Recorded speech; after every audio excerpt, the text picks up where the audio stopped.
I'm a Moor. Some call me Saracen, some Muslim.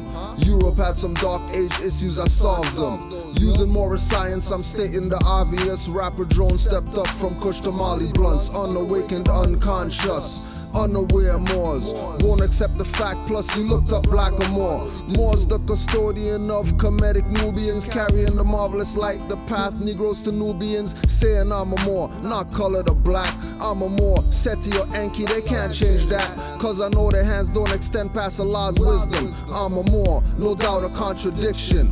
Return to my own vine and fig tree. Nationality, a mind frame if you're with me. Reclaim your ancestral mind and shout. It's mine, and if you don't like it, get out of here, man. I'm a Moor. Red fez, black tass, elders of my class, not black or Indians. I repeat, I'm a Moor. Indigenous to the farthest west. Say we were great, still they say we the best. Hear what I say, I'm a Moor. Yes, it's true, if not for Drew Ali, most of y'all would have still been asleep. Now you could tell them I'm more than you could ever wish you thought you would be. 3 centuries deep in more science I read studies. Islam. Islam. Islam. Let's start with this prayer. Hey. Yeah, that's nice. 5 on the left, 2 on the right. Allah, the Father of the universe. Allah, the Father of the universe. Father of love. Father of love. Truth. Peace. Freedom. And justice. Allah is my protector. Allah is my protector. My guide. And my salvation. By night. And by day. Through his holy prophet. Noble Drew Ali. Islam. Today we got Setenra Bey. And this is probably going to be one of the most epic lectures that the Moors have put out in a long time, because the history of what we're going to talk about today is sort of secret, right? Secret meaning that the so-called black leaders, black community or whatever, pretty much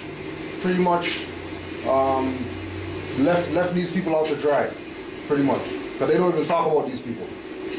And if they do talk about them, they talk about them from some perspective of, you know, like there's no hope for this situation. You know, like nothing good could come out of this situation. Yeah, like some outcasted type vibe. But we're about to resurrect. We're about to resurrect something today. Wow. All right. So make sure you got your pens and all that, and let's go. Setenra Bey, floor is yours. Islam, everybody. How you feeling up there? Islam, more. Good. All right, we're gonna get into the MOVE organization today from Philadelphia, and what I'm gonna do first is I'm gonna introduce you to John Africa. Whoa. Because you can't possibly talk about an organization that he started without talking about him and without getting to know him a little bit. So we're going to talk about John Africa for a little bit, and then we're going to move into how everything got started and culminate with what happened in 1978 down here in Philadelphia, where the police actually committed an act of war and attempted genocide on the people right here in the city of Philadelphia. So if you look on the screen right there, it's on the move. On the move is a slogan that MOVE members used to use amongst each other, particularly like when they were leaving each other, they would say on the move. And up there it says today we would take a look at the MOVE organization started by the martyr John Africa. I was informed just a second ago by John Africa's sister, Miss Louise James, that they don't like to use the word martyr, but I already had it done. So, you know, just to fill everybody in, that's the word that they didn't want to use when it was concerning John Africa. And we will learn how John Africa is, how MOVE began, who was MOVE's adversaries, and why was the organization attempted to be destroyed.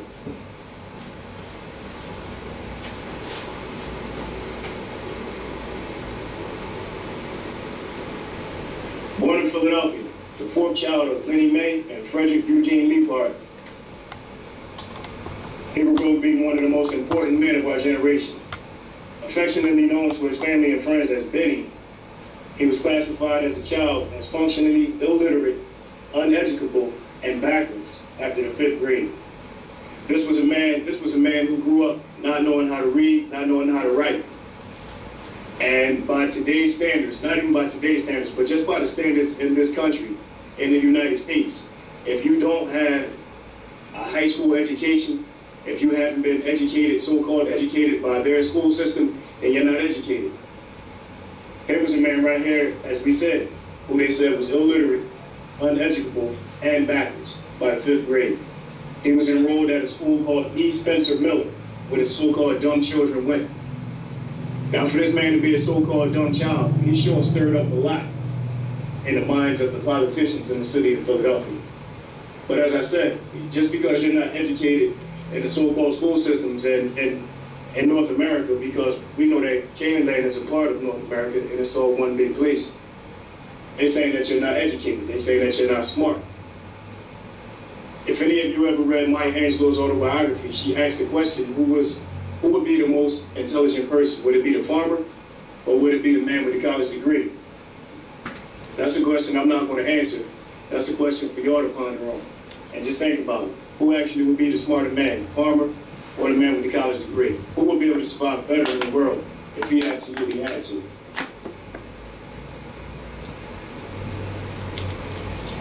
Who knew? Who knew that the so-called slow kid? Who knew that the boy they called uneducable? Who knew that the boy that wasn't supposed to amount to anything? Who knew that the boy that couldn't read or write would go from being Benny, the same boy that they laughed at and teased as a child, probably called him dumb and probably made all kind of jokes because of the school he went to? Who knew that he would go from being Benny?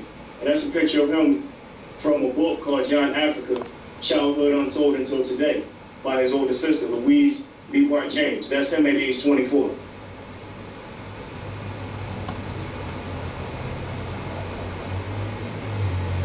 Who knew that he was going from being Benny to Louise Africa? That's a picture of Louise Africa. It may be a little grainy, but that's him standing there. The locks in his hair, the shades, the black t-shirt, to being a cold-blooded revolutionary, to being someone who would teach hundreds of people.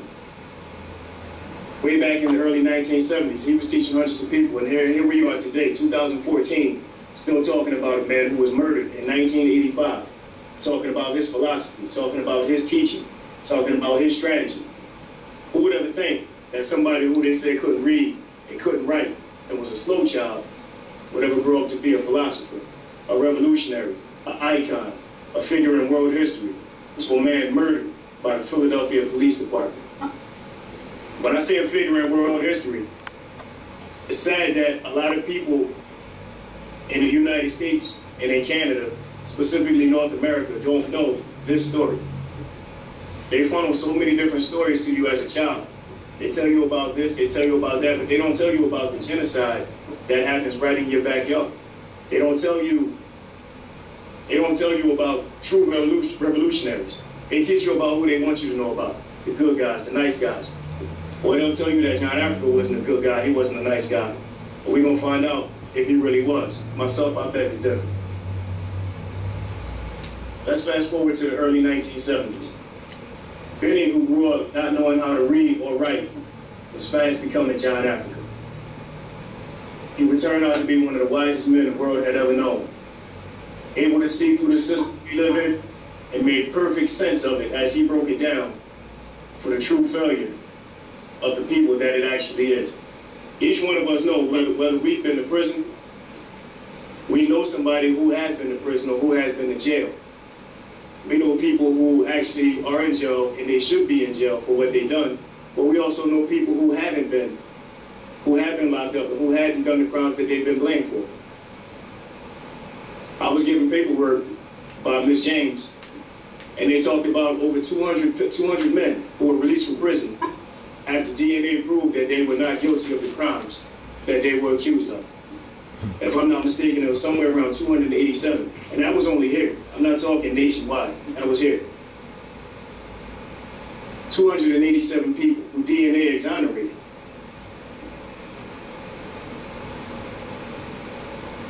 Able to see through the system we live in and make perfect sense of it as he broke it down for the true failure of the people that it actually is. That statement right there holds so much weight because the system that we should be living in is supposed to be a Republican form of government. And that's written in the Constitution. Every state shall be guaranteed a Republican form of government. But as some people know, as you guys know, that Republican form of government was overthrown and they gave us a democracy. Every public official, every magistrate, every district attorney, every so-called judge, every policy enforcer who we call police officers, every public official has taken an oath to uphold and protect the Constitution for the United States of North America. So when we see a statement like the one at the bottom of the screen, where it says the true failure of the people that it actually is, that's like one of the truest statements you can come across.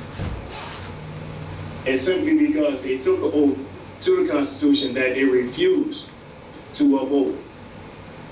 Without a shadow of a doubt, they refused to uphold it.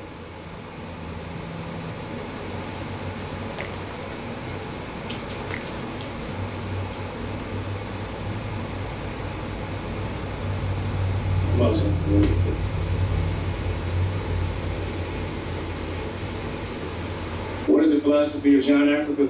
Some people might ask. I wasn't there. I wasn't a part of MOVE, but only from my reading and from my studying, I can simply say, simply put, it's right living. Living freely and unhindered by a corrupt, fraudulent system. Living from and giving life back to the earth and teaching others to be righteous. Who wouldn't want to be free? They said when you listen to some reports, some news reports, you'll hear people say that MOVE was nasty, that they were dirty, that they threw their trash out on the street. They would take the food that was left over, what we call scraps, and they would sprinkle it on the dirt, so the nutrients from the food could go back into the earth where it came from. Now, back in the 70s and back in the 80s, they said it was littering. They said it was nasty. They said it was bringing rats. Well, it's 2014. And people do the same thing now, but they got a cute name for it. It's called compost. When people make food, they take the scraps from the food, and what do? They turn it around, they cut it up, they dice it up, and they sprinkle it on the ground, in the dirt, so the earth can get the nutrients that it deserves, that we took, that we're giving back. Well, when the MOVE organization did it, they called them filthy, they called them nasty, they called them radical. They actually were radical, and we'll get to the definition of radical later on. Because when we hear the word radical, we always think something bad, we think it's something wrong. But when we get to the definition of radical, you'll see exactly what I mean. Let's examine a few of the teachings that put John Africa and the MOVE organization at the top of Rizzo's most wanted list. These will be excerpts from the guidelines of John Africa that are recorded in a book called John Africa, Childhood Untold Until Today, as I said earlier, by his older sister, Louise James, a.k.a. Louise Africa, as she was known when she was a part of MOVE. On campaigning for election, one of his guidelines, this was written over 40 years ago. It is impossible to work from two principles, to operate from 4 or 5 different standards. For when you have this kind of philosophy, scores of arguments, centuries of opinions, there is something very much wrong with that in society. That lifestyle. This is why your government will never work, and there is nothing factual about it. It is only an opinion, a concept, an idea, with all manner of arguments built into it. Disputes that exist because your lifestyle is an argument, a perpetual dispute, a philosophical boomerang. Now, all you gotta do is read that and just kind of like absorb what you read. You know what I'm saying? Become a part of what you read. It is impossible to work from 2 principles. What 2 principles would he be talking about? Obviously, he would be talking about Democrats and Republicans. To operate from 4 or 5 different standards. And what do they have now? Democrat, Republican, this party, that party, now they got the Tea Party.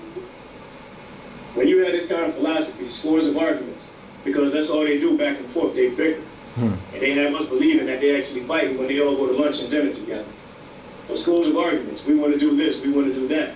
We're the good guys, they're the bad guys. And centuries of opinions.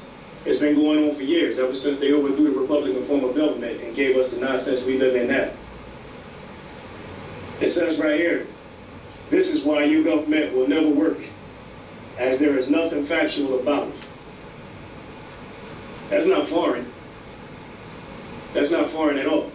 That's actually factual. That's one of the truest statements you'll ever come across. You see right now, for people who know that this government is falling apart day by day, they come in with every last ditch effort they can do to keep this government alive. And here he was back in the late 70s, the late 60s and early 70s, predicting it way back then. And of course the city government didn't like it.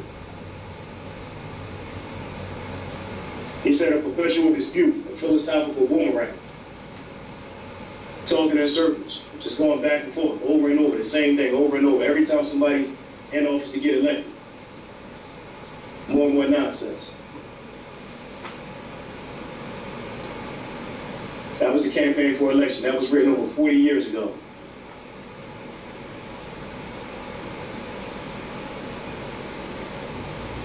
On depression, economics, and government, written 37 years ago. Politicians talk of the booming economy, quoting figures, pointing to charts, citing the levels of the rate of unemployment, and never admitting to the full number of the unemployed. The numbers that they failed to cite,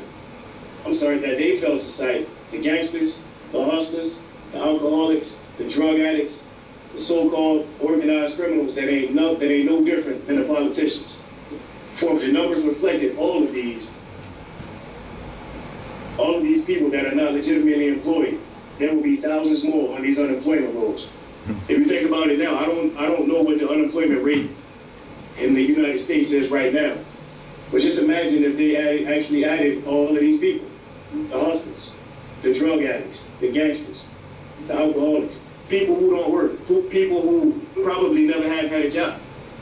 So they wouldn't be in the system, so you would never know that they were unemployed. Imagine if the numbers actually reflected that. We probably would look like a third world nation. This probably would be actually considered a third world country if everybody who was actually unemployed was included in the list. But they're not going to do that. You see here, he said, the so-called criminals, that ain't no different than the politicians. In my mind, they the gangsters. They the criminals. They the hustlers. So we sit here and we talking about people in the street when we think gangsters, hustlers, alcoholics, drug addicts, and organized crime, when we actually could be looking and thinking about them. They're the ones bringing the drugs into the community. They're the ones allowing the guns to come into the community. They definitely gangsters. They take everything you have as soon as you blink your eye. They'll take your house, they'll take your automobile, they'll even go into your bank account and take your finances. That's gangster as it gets. That's gangster as it gets. For if the numbers reflected all these people that are not legitimately employed, there will be thousands more on these unemployment rolls. Just imagine that. Just for 1 second, think about each individual that may listen to this, and you guys that are sitting right there, just actually think about everybody you know that doesn't have a job, that may be a drug dealer, that may be an alcoholic, that may be a drug addict. They're not even included in these numbers. If we added all of those people, man, then we'd be a third world nation, a third world country here, without a shadow of a doubt. John Africa left Philadelphia in the early 70s and relocated to upstate New York. His philosophy stayed in Philadelphia and grew like a wildfire. In the early 1970s, MOVE organization was formed and was still a revolution and eventual war. Now, when I say it was stir up revolution and eventual war, the MOVE organization started up revolution. The city of Philadelphia, the mayor, who was then John Rizzo, the district attorney, who was then Frank Rizzo, I apologize. And Ed Rendell is actually who started the eventual war. MOVE organization was a peaceful organization. They didn't harm anybody. They was not out robbing people. They wasn't out hitting anybody in the head with bats. They wasn't on the corner drinking and drugging. They were doing none of that. They were people who kept to themselves. Their problem was they spoke out against the system. And of course, the system didn't appreciate that. Let's talk about Francis Lazaro Frank Rizzo Sr., affectionately known to everybody else as Frank Rizzo. As she said, the Cisco Kid. I guess that was his gangster name. Before becoming the mayor of Philadelphia in 1972, Frank Rizzo was a long-time policy enforcer in the Philadelphia Police Department. Rising through the ranks, he became captain and eventually commissioner, becoming what was called a hands-on commissioner. And you'll see right there I have in all capital letters, literally. I wasn't born. I was born in 1976. But my mother was born, and my father was born, and all of my aunts and uncles were born. So I heard about Rizzo and all the people that got knocked in the head. I heard about all the murders. I heard about all the cop killings under Frank Rizzo's regime as police captain, police commissioner. Although Rizzo as commissioner had one of the highest rates of African-descended policy enforcers, what we call police, in the United States, and he elevated them to higher ranks in the department, make no mistake, his loyalty was not to them, it was to the department. Frank Rizzo could care less about anybody with melanated skin. You was not his friend. He did that simply to try to cool out the uprisings with the people in the streets and the police.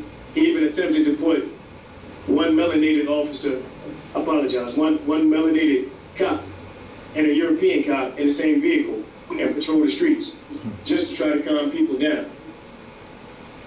And the sad part of it is this. You'll run into a European cop that won't knock you in the head as fast as a cop that looks like you. And that's the sad part of it. Wow. Under Rizzo, there were numerous beatings in the so-called black neighborhoods of Philadelphia, all of which in his eyes were justified. I don't think I need to tell you, you see it right on the bottom of the screen, I don't need to tell you that there were no prosecutions. John Rizzo wasn't about to take down any of his police. I'm sorry, Frank Rizzo. I don't know where I keep getting John from. Apologize. Frank Rizzo was not about to take down his police for you. No way, no how.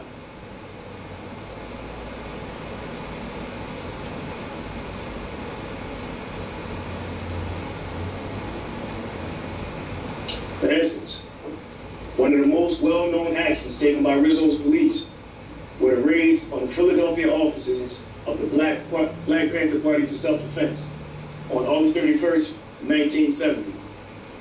The raids took place just after the Black Panthers had declared war on the police officers nationwide, and 1 week before the Panthers planned to convene a People's Revolutionary Convention at Temple University. The police performed a strip search on the arrested Black Panther members in front of news cameras after a Fairmount Park police was brutally murdered. That picture ran on the front page of the Philadelphia Daily News and was seen around the world. I didn't attempt to find that picture because I wouldn't disgrace any of the members of the Black Panther Party for Self-Defense, whether they're ancestors or whether they're still breathing. I wouldn't attempt to disgrace them in that manner. But this is just a taste of what Frank Rizzo did. Strip search. You're gonna make a bunch of grown men and a bunch of grown women strip down to probably barely nothing and allow it to be ran in the Daily News. That's a Philadelphia newspaper. The Fairmount Park is a park that runs all through the city of Philadelphia, kind of like Central Park in New York. That just goes to show you how much he cared about you. Although he elevated officers that look like you, it shows you how much he cared about you. In 1972, Frank Rizzo won the office of mayor on a law and order platform. In 1972, moved. The family Africa came to life and began to mobilize. When you see the family Africa and you hear a bunch of different names of MOVE members, you'll see that they all adopted the name Africa. And it's needless to say why they did it. I don't think that needs to be explained, why they chose the name Africa. MOVE demonstrated against police stations, school board officials, and public figures such as Jesse Jackson, Jane Fonda, and a host of others. Move felt as if these people were misleading the people. Anybody who's older than 30 knows that Jesse Jackson, well, you should know that Jesse Jackson is a puppet for the corporation. I saw Jesse Jackson as a child. When I was in the 8th grade, he came to my school. And the only thing I remember from Jesse Jackson being there is everything up and hope and down with dope. I don't remember anything else from that day. You would think if a man that was some icon, some real leading figure in you know, foreign people, you would think I would remember more than that. But I'm here to honestly tell you that I don't remember anything except him running up on the stage, saying up with hope, down with dope, and leaving. I can honestly tell you that I don't remember anything else from that day. I remember us being excited because we were children and we just saw Jesse Jackson. But now when I look back at it, it was almost like I saw a ghost because he was in and out. Before I could even say or do anything, he was in and out, just like that. Jane Fonda, of course, you know, is European, and I guess she was here in Philadelphia, you know, dealing with public officials and public things, but of course she wasn't going to break her neck to help you either. Of course, protests of these will get the attention of the media and the public officials. Now, from my research, it seems like the media had mixed emotions when it came to Move.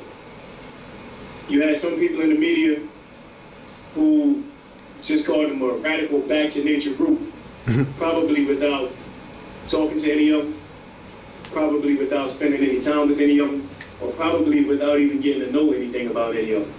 Then you had some reporters who actually talked to them, who would actually sit outside the house and talk to them. You had reporters who reported, I don't want to say good news and bad news, but you have reporters who actually reported the truth, and then you have reporters who actually did whatever it was that their job called for, just reporting news. Because, you know, just like I know, a reporter is a reporter. They'll put whatever sells the papers in the paper.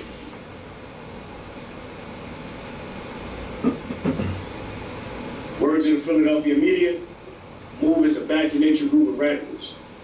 One reporter actually said that Move was, one reporter actually said that they were the lowest form of the human species.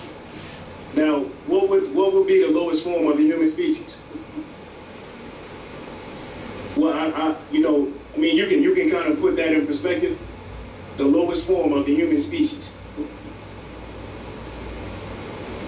What type of individual would say that about another who hasn't murdered, who hasn't raped, who hasn't been savagely beating people? How could you say that about somebody who is at their own house, in their own home, minding their business, and just on the street educating people on things that they should know? The human species at its lowest form. When we get finished with this presentation, I want all of y'all to just sit back for a minute, anybody who sees this presentation, and actually think about that statement, the human species at its lowest form. And just take that in for a little while, a little later on. It actually said the name Move doesn't have any meaning at all. I guess that was their interpretation. It doesn't have any move at all, any meaning at all. Radical. Radical is an adjective. Throwing or extreme, especially as regards to change from accepted or traditional forms. Especially as regards change from accepted or traditional form. Traditional form in Philadelphia was just letting the police knock you in your head and not saying nothing about it. Traditional form is just going along with the go-along. Just going to their schools, their public schools, and getting an education. I guess they can call us radicals as we speak, because they are now arresting people for homeschooling their children. Because people are now learning, people are now finally coming to terms and coming to grips and understanding that their children are not being educated in these public schools. They're not being educated. They're being taught a curriculum. Curriculum is just from what the elder said yesterday in our classes, it's a circular motion. You're learning the same thing over and over and over for how many years? Radical can also be, excuse me, someone who is favoring drastic political, economic, or social reforms. That's practically probably what, 75, 80% of the world, probably more than that. I don't think it's one people on this planet and any nation on this planet who's actually happy with the government. I don't think there's no people on the planet who actually would like to see some type of reform or some type of change. In response to the media, Brother Louise Africa had these words. Move means exactly what it says. Move, get active, change, and revolution. Move means exactly what it says. Move, get active, change, and revolution. Me, myself, I don't see anything wrong with that. But the politicians actually do it. Because when you want change, when you want revolution, and when you're actually willing to get active, you start to impose on their way of life. You start to take the extra finances out of their pockets. You might even possibly get them out of office and possibly put them where they belong. And that's behind bars, where they put so many of our brothers and sisters unjustly. Move means exactly what it says. Move, get active, change, and revolution. If anybody watches this, if anybody hears this, if anybody ever hears that statement, and you think there's something wrong with it, then I gotta be honest, I think it's something wrong with you. Let me stop back here.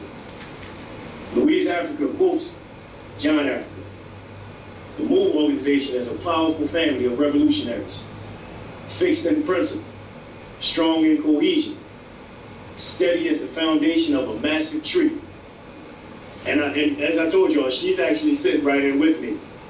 But if you could have heard the conviction in her voice when she said, I don't know, she might get me, y'all, because she's sitting right here. Her voice was loud, pitching.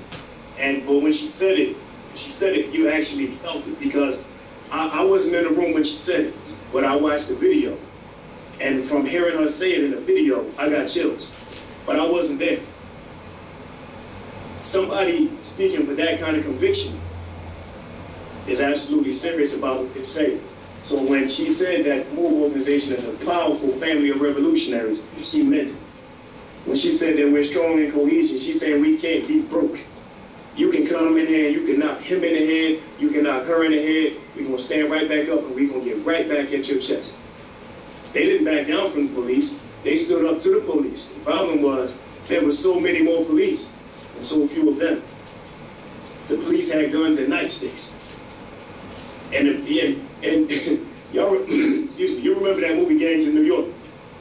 Yeah. That was the beginning of the police. And now they just gangs in Philadelphia, they gangs in Toronto, they gangs in New York, they gangs everywhere. It doesn't matter what police department you're talking about. If you offend one police in their mind, every police department within earshot will be on your case in less than 10 minutes. They'll bring out the helicopters, motorcycles, tanks, and everything else. Steady as the foundation of a massive tree. Think about a massive tree. We all have seen it. We all have seen a tree that you actually can't wrap your arms around. It may take 5 of us to hold hands and wrap our arms around one massive tree. Think about that foundation. Think about how hard, how difficult it would be to get that tree out of this place. When we get a little further into the presentation, MOVE was actually as strong and steady as the foundation of that massive tree. The only thing you can do is have respect and admiration for it. In the words of Laverne Sims, John Africa could neither read nor write, but his wisdom surpasses any man on this earth. John Africa could neither read or write, but his wisdom surpasses any man on this earth. When I hear stuff like that, when I read stuff like I've been reading, I only wish I could have had John Africa. I can talk to him because he's my ancestor. And one day, hopefully he'll talk back. But for now, I'm going to tell his story.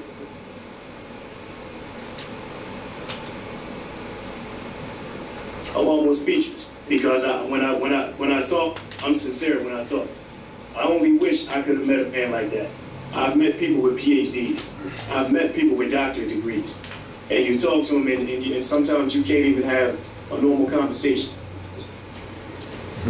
But when you talk to your older aunts and your older uncles and your grandfathers and grandmothers who didn't go to their institutions, because that's what they are, they're institutions, you can talk about all types of stuff. You can talk about stuff that you can't even imagine with people who didn't go to their institutions. I only wish I could have met John Africa. Right now, I guess I have the next best thing. I have this older sister here with me, and we'll talk to her in a little while. Throughout the 70s, the MOVE organization would continue to grow and was not compromised, and was not only compromised the so-called blacks, but included so-called whites and so-called Puerto Ricans. The reason I have so caught up there is because I'm aware of nationality. I'm aware of my nationality. I'm aware of the nationality of the people that they call white, as they are European. And I'm aware of the nationality of the people they call Puerto Ricans, as they are Americans, just like I am. There are many protests, led to many arrests, and many beatings by the police at court hearings, on the street, etc. How is it that somebody can go to court? And understand, y'all, they was not going to court for robbery. They wasn't going to court for weapons charges. They wasn't going to court for murder, for rape, anything like that. They were going to court for simple stuff, like contempt. Contempt in court, because they were going to court to do what we should do when one of our brothers and sisters are in court. They're going to court to back up their brothers and sisters. And maybe the magistrate or somebody else, the district attorney, said something that wasn't right. And they spoke out about it. Then they get arrested for contempt and get beat for contempt on the streets, in the courtrooms, wherever the police can run across them. By 1975, pool members have been arrested hundreds of times, which produced close to $1 million US in bail for the city of Philadelphia. Imagine that. One organization producing that much fiat. Donald Blassie. Donald Blassie was a European sociology professor who was credited by the newspapers as being a co-founder of MOVE. The fact is, he was a good friend of John Africa, a supporter of John Africa, and he was also a member of MOVE. It was Blassie who wrote out the guidelines and strategy of John Africa as it was dictated to him by John, simply because John could not read or write. In the book, John Africa, Childhood Untold and Told Today, you'll find out that when John Africa wrote these guidelines, obviously Donald Blassie had copies of them because he actually wrote them out as they were dictated to him. And John Africa asked the sisters to go and sit in community college at Donald Blassie's classroom, as he talked about all of these guidelines that they were teaching. In the book, she stated that they put a lot of heat on Donald Blassie, asking a whole bunch of questions. Just questioning him and pressuring him and pressuring him and pressuring him. And then they finally got to sit down with John, and John told him about the guidelines. And he actually said, you're questioning questions. You're not looking for answers, you're looking for questions. And as they sat down and they just started to absorb the guidelines and the teachings of John Africa, it became clear to them and they understood it. And this is where you get to begin as a movement.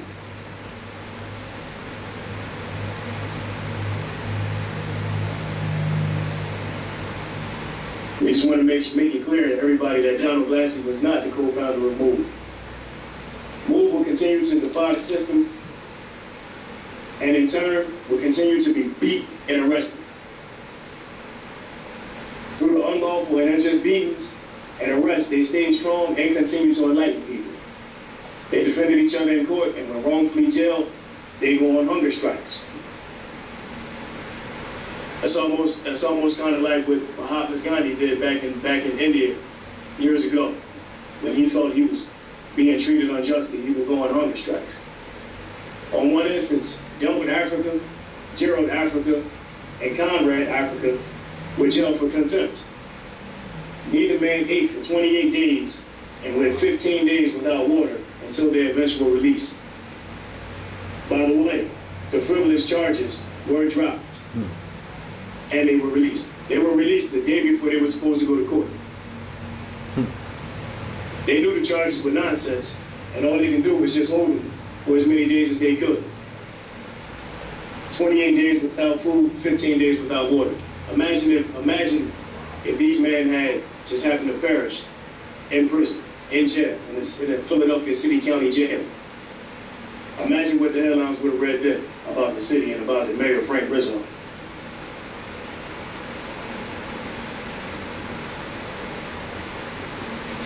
The city of Philadelphia had moved everything they could except murder. Even charging them with the plot to obtain nuclear weapons. Now they had a house right down in what's called today University City, right here in Philadelphia. And the house was a pretty nice sized house. The houses down there are pretty large. Where was they gonna get nuclear weapons? I'm just trying to make sense out of the charges that they were trying to put on them. Where were they going to get them, and where were they going to put them? At the same time, Move accused the city with systematic persecution and violence that resulted in 2 stillbirths and the death of an infant crushed in a police attack. If you want to know about the stillbirths, it's because they were beating your sisters while they were pregnant. That's the police force right here in Philadelphia.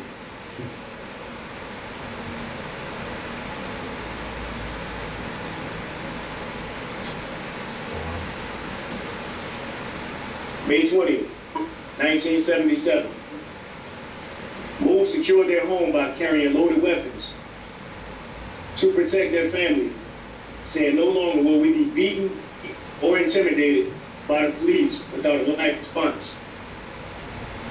All you got to do is go into their statutes, their codes, their ordinances and things like that, and you'll find out that that statement, no longer will we be beaten or intimidated by the police without a light response, is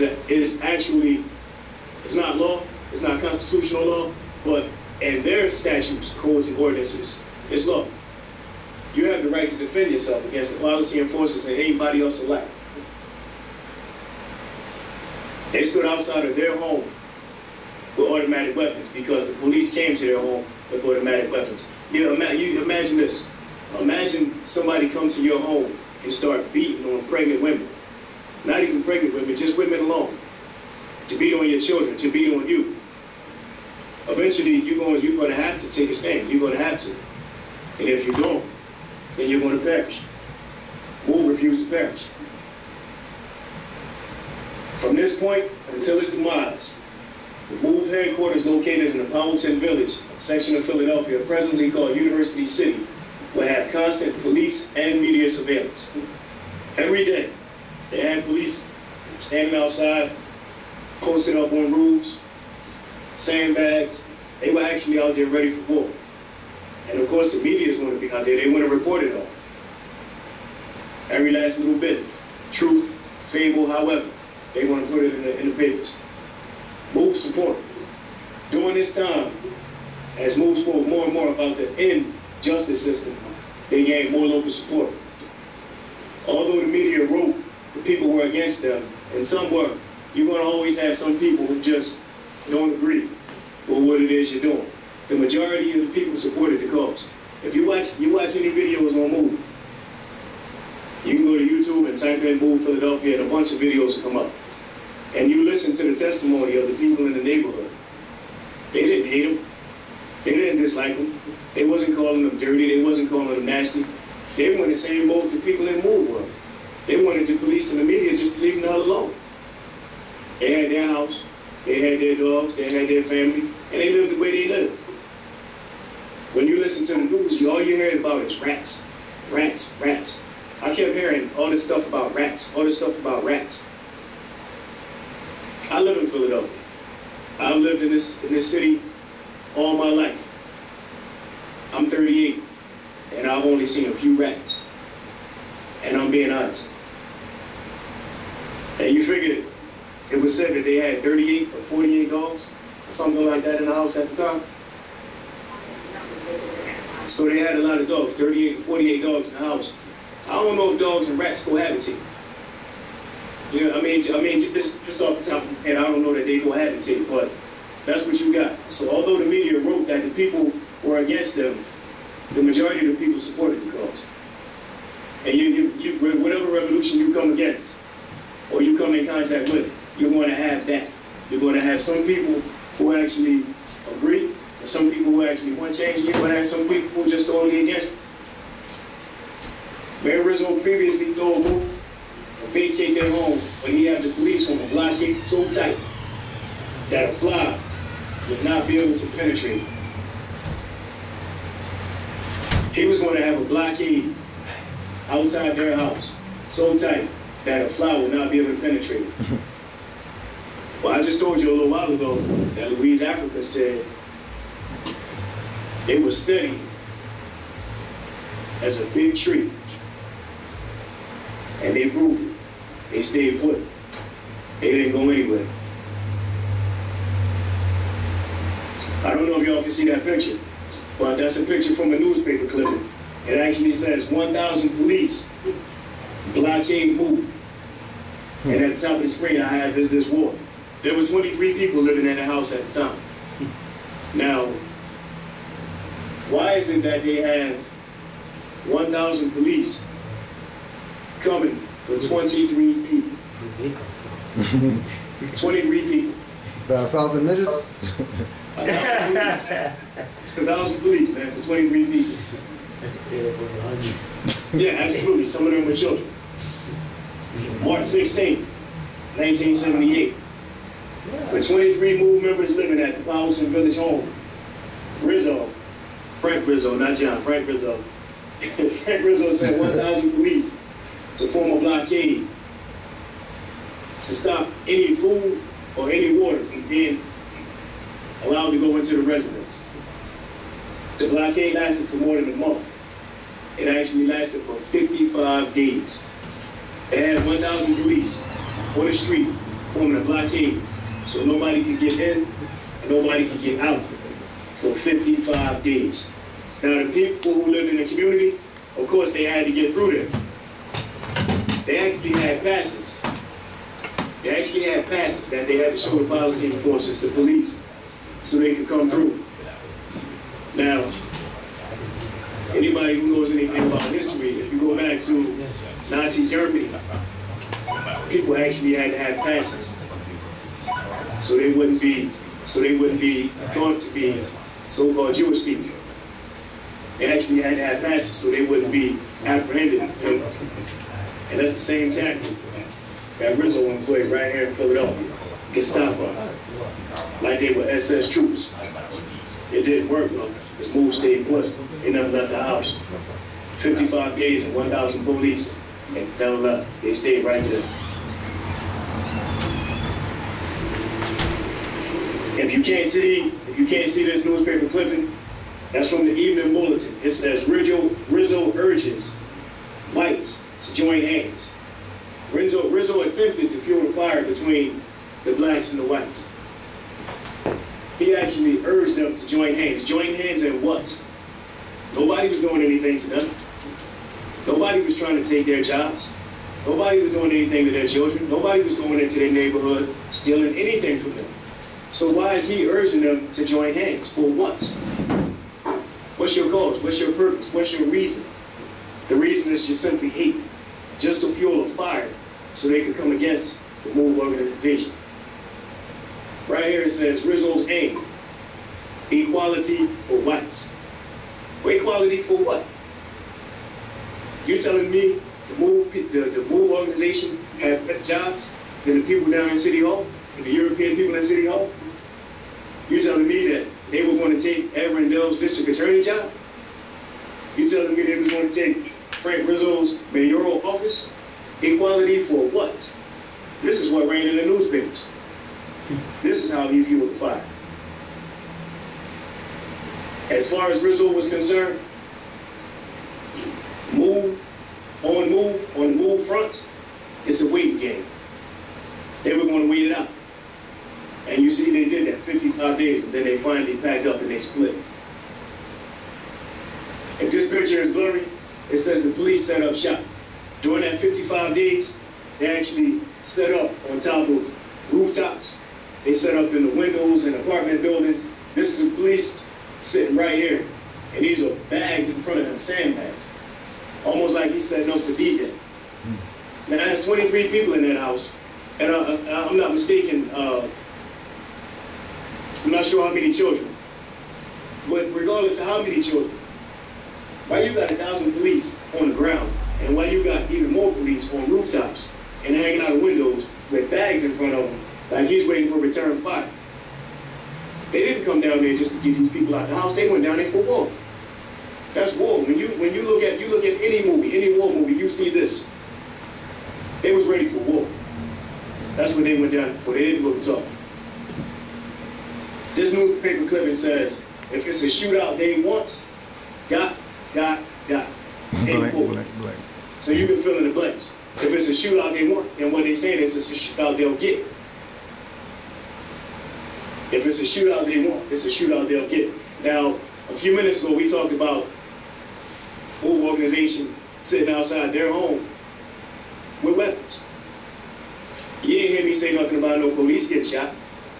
You didn't hear me say nothing about nobody else walking the street, no media, no newspaper reporters. You didn't hear me say anything about nobody getting shot. And you ain't going to read nothing about nobody getting shot. Why? Because they didn't shoot anybody. They were there simply protecting their family. So where does this come from? If it's a shootout they want, it's a shootout they get. We should have been putting that out at them. Because it was the shootout they want. That's why they came down there with their goons on the rooftops and hanging out of windows.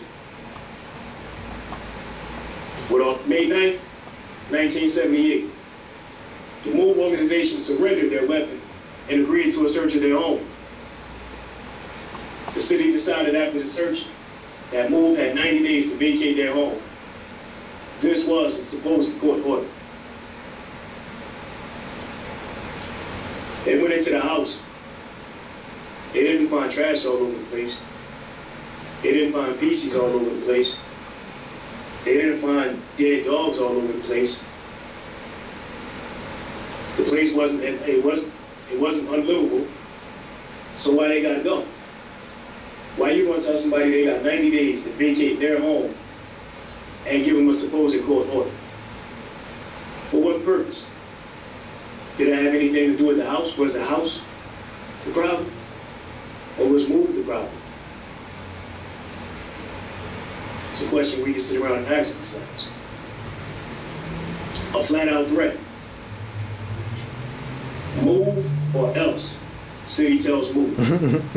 Now, if you tell somebody or else, that means you got intentions on doing something to them. Anytime you use those two words, or else, something follows, and the something that follows is not good for the person you're talking to. That's a flat-out threat in the city newspaper. MOVE or else. This is what they were told, because they didn't want to vacate their home. Imagine if I came to any one of your houses, and I looked around the house, and I just decided it was time for you to go. And I said, you got 90 days, and then I told you, MOVE or else. August 2nd, 1978. The 90-day court order is up, and MOVE has not left their home. Forgive me for this statement here. It should say a judge decides to issue arrest warrants for 21 members for violating the court order. This was their so-called reason for coming in. MOVE arrest order. That's a newspaper clipping, and I'm sure it's pretty blurry because it's blurry for me. But that's the sister standing right there, and that's the brother, Louise Africa, standing right there. And that's the top of the page just reads MOVE arrest order. Then Philadelphia District Attorney and eventual mayor of Philadelphia and governor of Pennsylvania said, quote, they better get out. If they resist, they better do it by nonviolence. If they resist, there's going to be some violence. And if there is bloodshed, we can't ignore that. And we can't let anybody thumb their nose at the law. Evrendell, let me tell y'all a little bit about Evrendell. The people in the city of Philadelphia who don't know about this because I was one of them until a few years ago. They had a lot of love for Ed Rendell, and I couldn't understand why my mother and everybody else said to hell with Ed Rendell. Ed Rendell, everybody who looks like me, everybody who looks like you, they thought Ed Rendell was cool, thought he was our friend. When Ed Rendell became governor of Pennsylvania, he made it his business to come all the way back to Philadelphia every Sunday during football season and sit up there next to Von Hebron, a melanated brother of African descent, Viseka Hema. These guys are former Eagles. He would sit there with those guys and laugh and joke, and everything was all good every Sunday. And then you read something like this. He said they better get out. If they resist, they're going to do it by non-violence. If they resist, there's going to be some violence. You haven't heard me say anything about the MOVE organization being violent. All they did was spoke out about injustice. All they did was spoke out about the so-called law, about the nonsense in the schools, about brutality from the police. You know, I haven't said anything about them shooting, stabbing, or beating anybody. So why would he make a statement about if they resist, there's going to be some violence? Of course they're going to resist. They've been resisting you all these years, since 1971. Why are they not going to resist you now? They're resisting because what you're doing is wrong. And they're showing everybody worldwide, because every news station in Philadelphia was there. I don't know if there was news stations from outside the city, but everyone from Philly was there. Every newspaper reporter from Philly was there. People from New Jersey was over here reporting. And nobody ever said anything about them being violent, so why would he make a statement like that? If there is some bloodshed, we can't ignore that. We can't let anybody thumb their nose at the law. The bloodshed was going to be caused by them, and that's already apparent. You already know that they had 1,000 police outside, and don't think the police didn't have their guns. Don't think they didn't have their nightsticks. If they were sitting on rooftops, that means they had sniper rifles. They wasn't shooting handguns from rooftops. That's Ed Rendell right there. The picture may be a little blurry, but I just wanted y'all to see what this clown looks like. Everybody, the younger generation thought he was a friend. How about that? Through this whole ordeal, MOVE had the support of the community and some in the media, which in the aftermath was shown to have infuriated John Rizzo. If you watch any Frank Rizzo, I don't know why I keep saying John Rizzo. Forgive me out there. Maybe it's not. Hey, listen. I told y'all that I wish I knew John Africa, and I told y'all that I know I can speak to my ancestors. Maybe he's just sitting here with me. Maybe John Africa's doing this lecture. Maybe it's not me. That might go over some people's heads. But I know my brother's right there in Canaanland. I know y'all feel me. Islam. It's amazing. I mean, it just keeps coming out. John. But throughout this whole ordeal, MOVE had the support of the community and some in the media, which in the aftermath was shown to have infuriated Frank Rizzo. I actually put it right there. I really had John on the brain. But if you watch any clips after what happened in 1978, you'll see that Frank Rizzo was extremely pissed off with the media. He said it was because of the media that this thing blown up the way it was. He said it was because of the media saying that him and his police were bad guys. He said it was because of the media that the city of Philadelphia was going to fall into ruins. Not because we had a mayor like Frank Rizzo who was knocking people in the head since he was way back when he was police captain in the late 60s. Not because of that. And for anybody who wants to know about the Philadelphia Police Department, it was so bad, HBO did a documentary on the Philadelphia Police Department about how they were brutal, about how they were beating people and killing people and walking away with it. And don't think that it stopped. In 2012, Philadelphia police had shot 52 people. 52 people.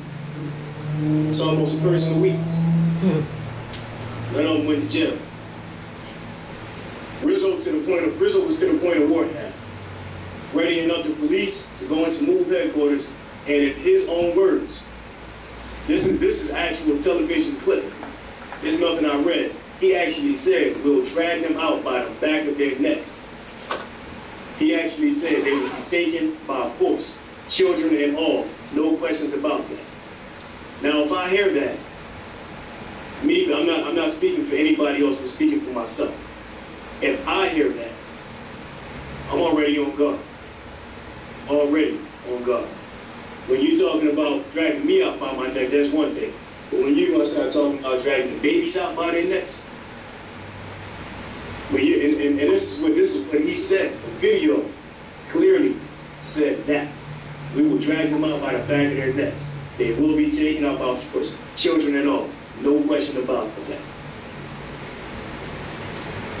And just so y'all know, the city of Philadelphia erected probably about a 9 or 10 foot statue of Frank Rizzo, and it's right downtown for everybody to see. When asked, what will you do when they come to take you out? Move members responded simply by saying, the strategy of John Africa. Whenever the reporter asked them the same question, that's what they said, the strategy of John Africa. The strategy of John Africa. The strategy of John Africa. And of course, the reporter's getting frustrated and they want to know, well, what is the strategy of John Africa? What was said to him? Whatever's right. Well, what do you mean by that? So the response naturally was, the strategy of John Africa. What the reporter was trying to do was obvious.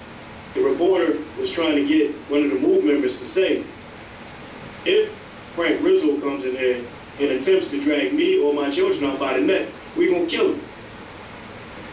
It's obvious that they was trying to get him to say that. So they can put it in the paper. They got to sell these papers, y'all. Same way they do today. It's obvious what they're trying to get him to say. Otherwise, you wouldn't keep asking the same question. I answered it the first time. The strategy is John Africa. If that's not sufficient, then you had to deal with that and move on to the next question, but they wouldn't do that. August 8th, 1978. At 3 a.m., armed police arrived on 3rd Street in Philadelphia. At 3 a.m. At 3:30 a.m., police barricaded 33rd Street as people in the neighborhood started spreading the word. 4 a.m.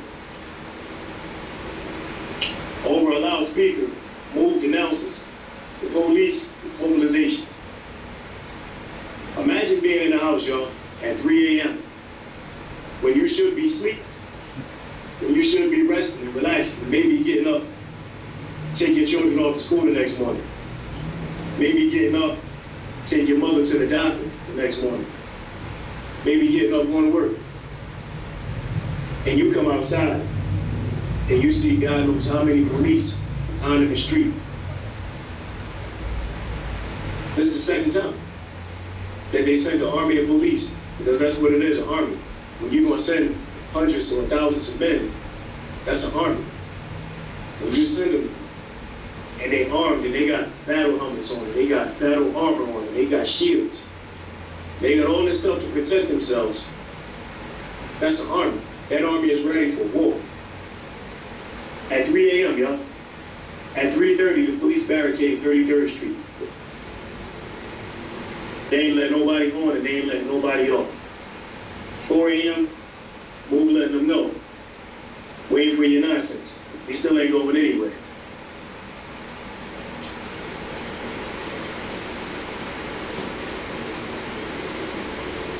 August 8th, 1978. 4 a.m. The police cleared the street of all MOVE supporters and told all vehicles off the street. 4 a.m. Police cleared the street of all MOVE supporters. So what they did was they cleared the street of all witnesses. Or at least they attempted to. Because if you're out there and you're watching, you're witnessing what's going on. You're actually seeing what's about to go down. So it's probably best to get them off the street, because they want to say that the police did this or the police did that. And they're going to be in the MOVE's favor and not the police favor. Police came in an armored carrier, in police vans, stakeout squads. They had tear gas and thousands of rounds of ammunition. Now, if y'all remember, I told y'all there was 23 people in that house. Why they come in an armored carrier? Why they come with stakeout squads? Why they come with tear gas? And why did they come with thousands of rounds of ammunition? That's an army. An army has thousands of rounds of ammunition. An army comes in armored carriers. They call tanks. Armies have stakeout spots. They call snipers.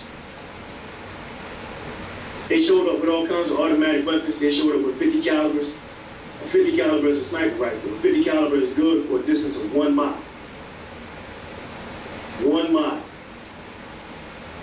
And they was on the roof across the street. Now, if that rifle is powerful enough to kill somebody at a mile, imagine what kind of damage it's going to do across the street.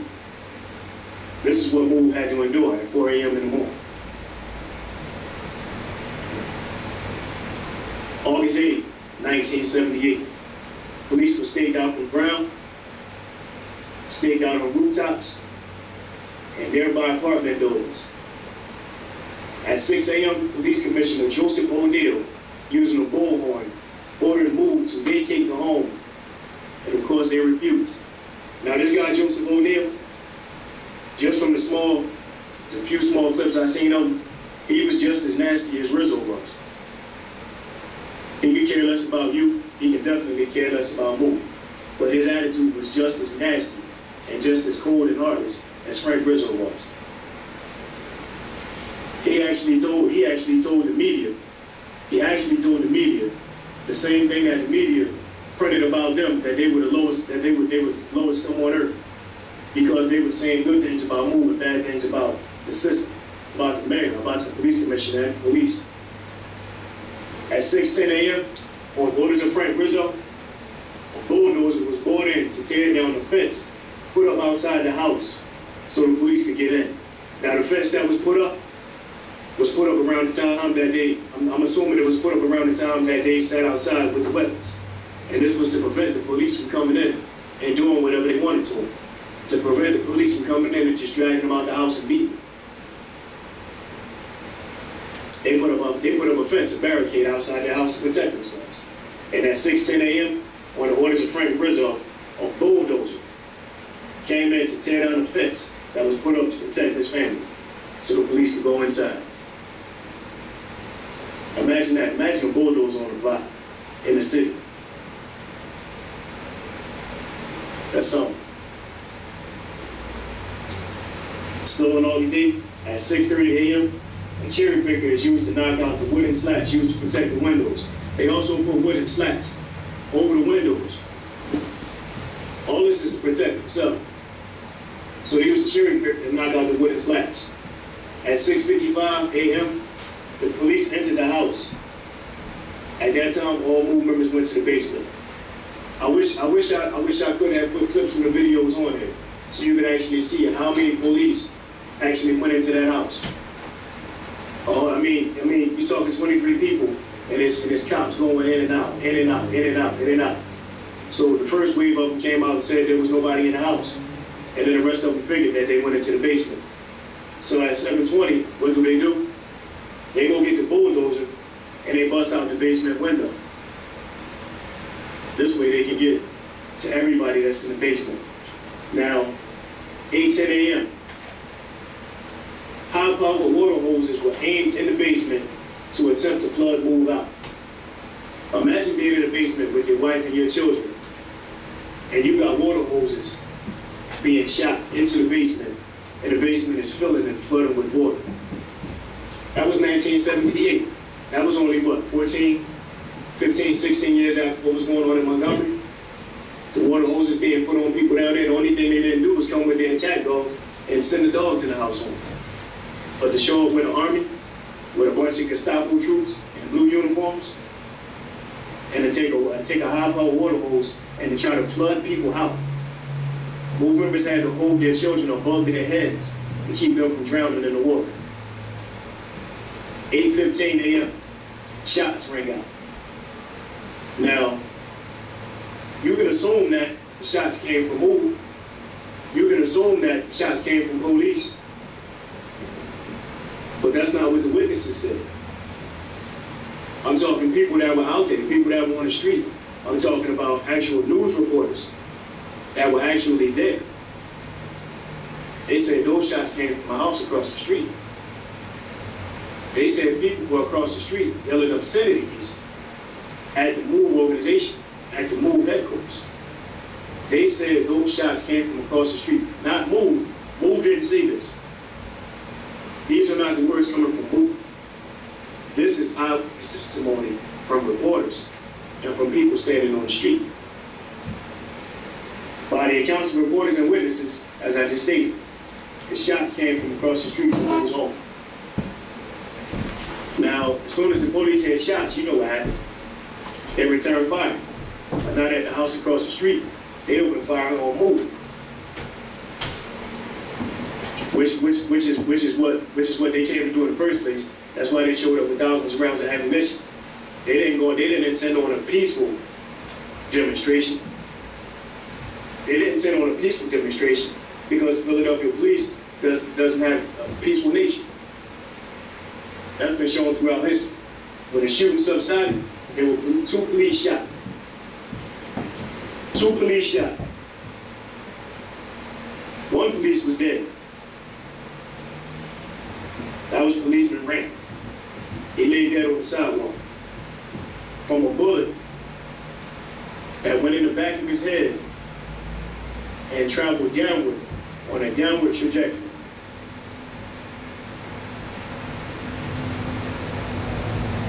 I'm gonna say it again. In the back of his head and down on a downward trajectory. I said MOVE was in the basement. That's what I said a couple minutes ago. MOVE was in the basement.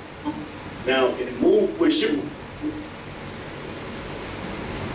how in the world did this man get shot in the back of the head on a downward trajectory? I told you a few minutes ago as well that they had policemen on the rooftops, that they had policemen in apartment windows. This picture may be a bit blurry. Well, I'll explain it to you here. You have police here, police here, police here, police here, and police here.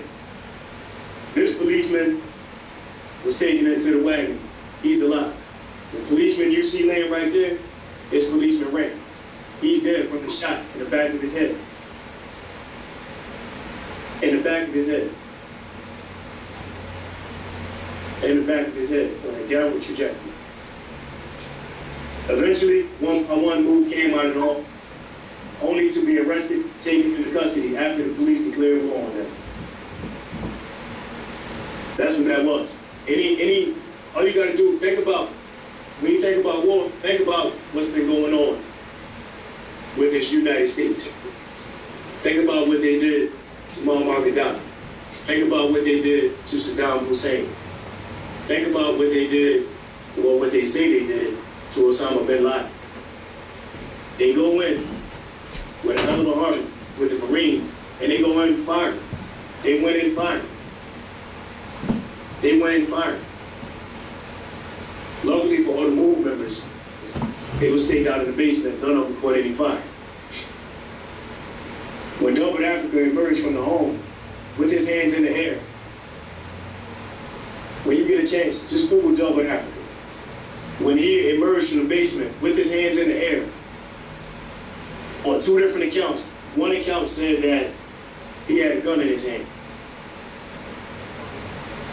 That's one account. The second account said that Delbert Africa, actually, I'm sorry, 3 accounts. The second account said that he had a magazine from a gun in his hand. Not the gun, but the magazine. The third account says that he had a magazine and a knife. But when you see the pictures of him climbing out the basement, it was nothing in his hands. When you see the pictures of him with his hands in the air, his arms in the air, there was nothing in his hands. And yet, if you watch the video, you'll actually see Delbert Africa walking across the street with his hands in the air, surrendering to police. With his hands in the air and nothing in his hands. This is the next scene. If the picture's a little blurry, you have the brother Delbert Africa standing in the back with his hands in the air, spread eagle. Nothing in his hands. You have police right here with a shotgun in his right hand, putting it right under the neck of Brother Delbert Africa. Then you have another police right here with his hand around Delbert Africa's abdomen and his right hand cocked all the way back with his police helmet in his hand. If the picture's a little blurry, do me a favor, yo. Go to Google Images and just type in Delbert Africa and you'll get these same images that I have right here. If they're blurry, forgive me. That officer, forgive me, that police is getting more leverage than you can imagine. And he's going to hit the brother in his head with that helmet. And what does he do? He has this man standing here with a shotgun at his neck.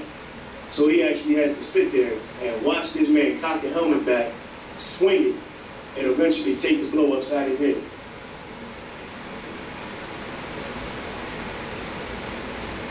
He was immediately and severely beaten by police.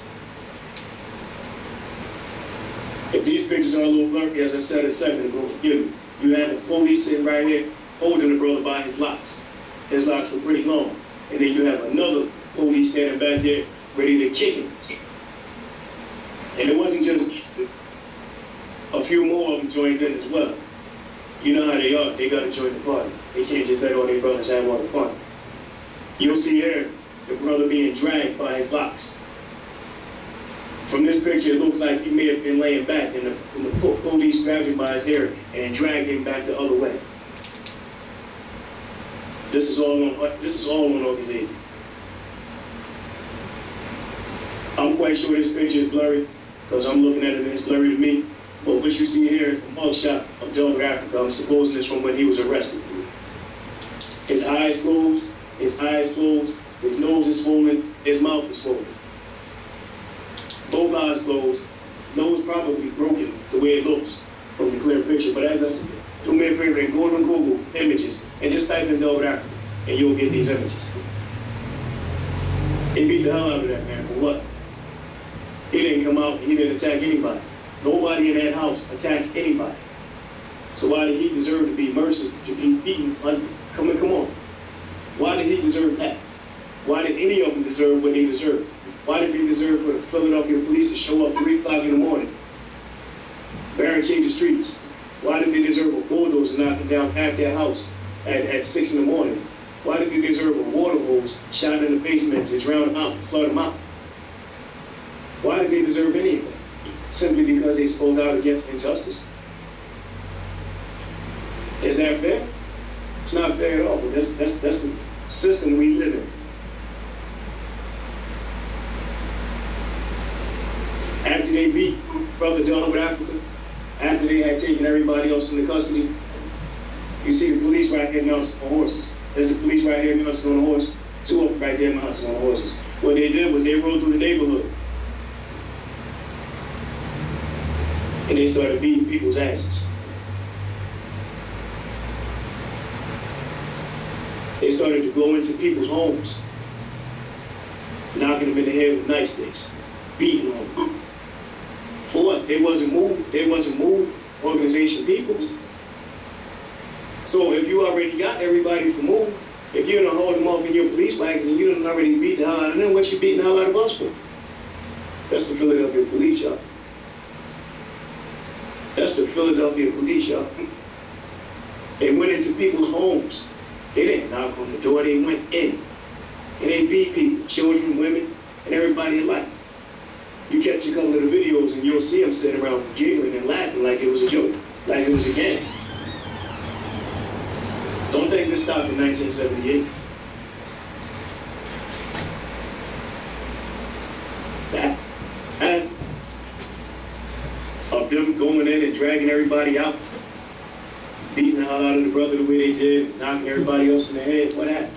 The home was immediately torn down, and 9 members of MOVE were arrested for third-degree murder and sentenced by Judge Edwin Malman to 30 to 100 years.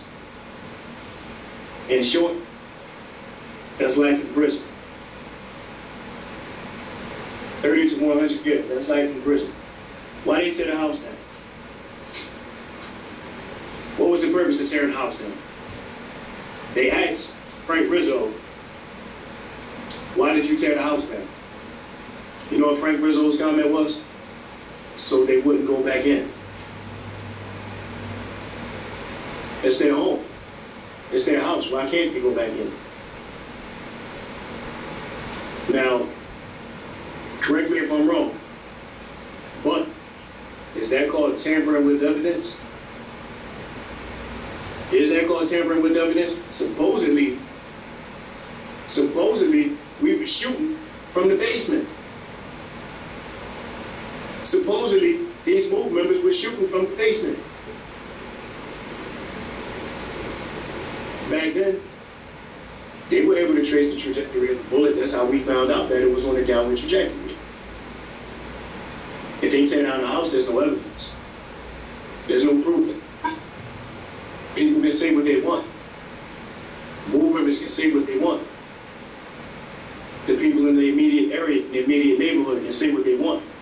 But just like I know, just like you know, there's always going to be the police word against ours. Whether it was 10,000 of us out there that said this is what happened, it's going to be, it can be one police, and it's his word against all 10,000 of ours. It's that way then. It's going to always be that way, as long as they're in force.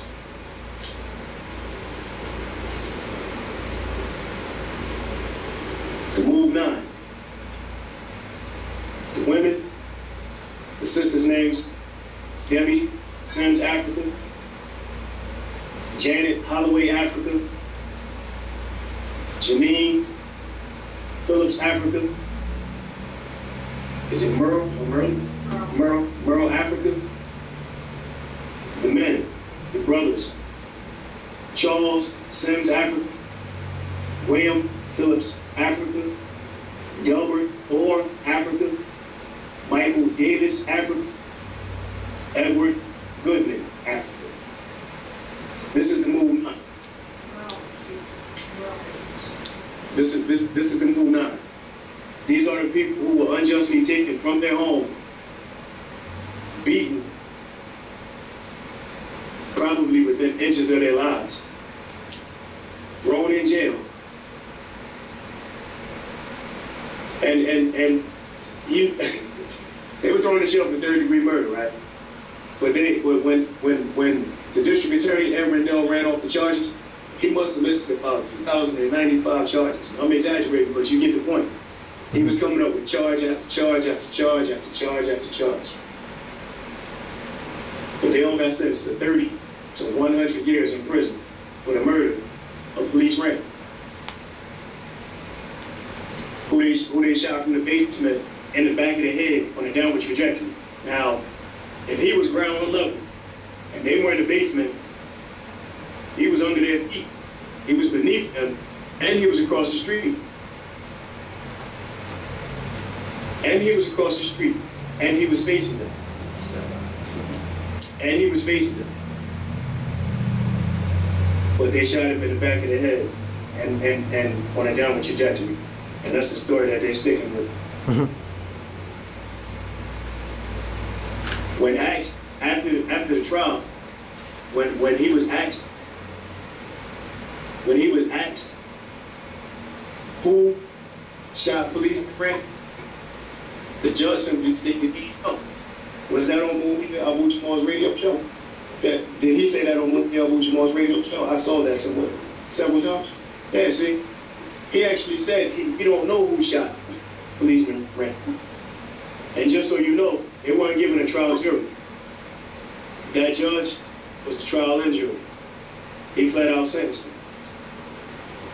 He said he sentenced them together as a family because they said they were a family, because they did everything for family. So he sentenced them as a family. Everybody got the same sentence. This is what he said he did. The move 9, I put this information on the board because 8 of them are still with us on this level. That will be Debbie Sims Africa. I hate to say it, but I'm forced to say it. Her inmate number is 006307. Janet Holloway Africa, 006308.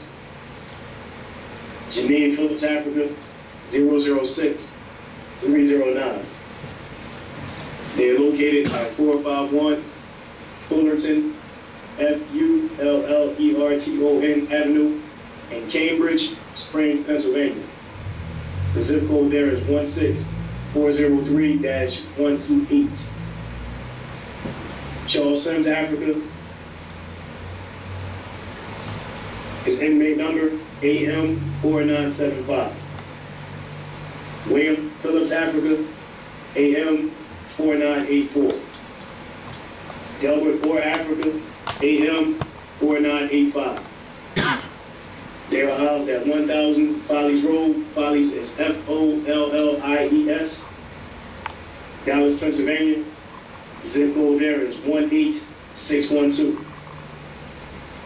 Michael Davis, Africa, AM4973. P.O. Box 244, Graterford 19426-024. It actually pains me to read this to y'all. Although I've read it, although I typed it in, it actually pains me to read this. Edward Goodman, Africa, AM4974.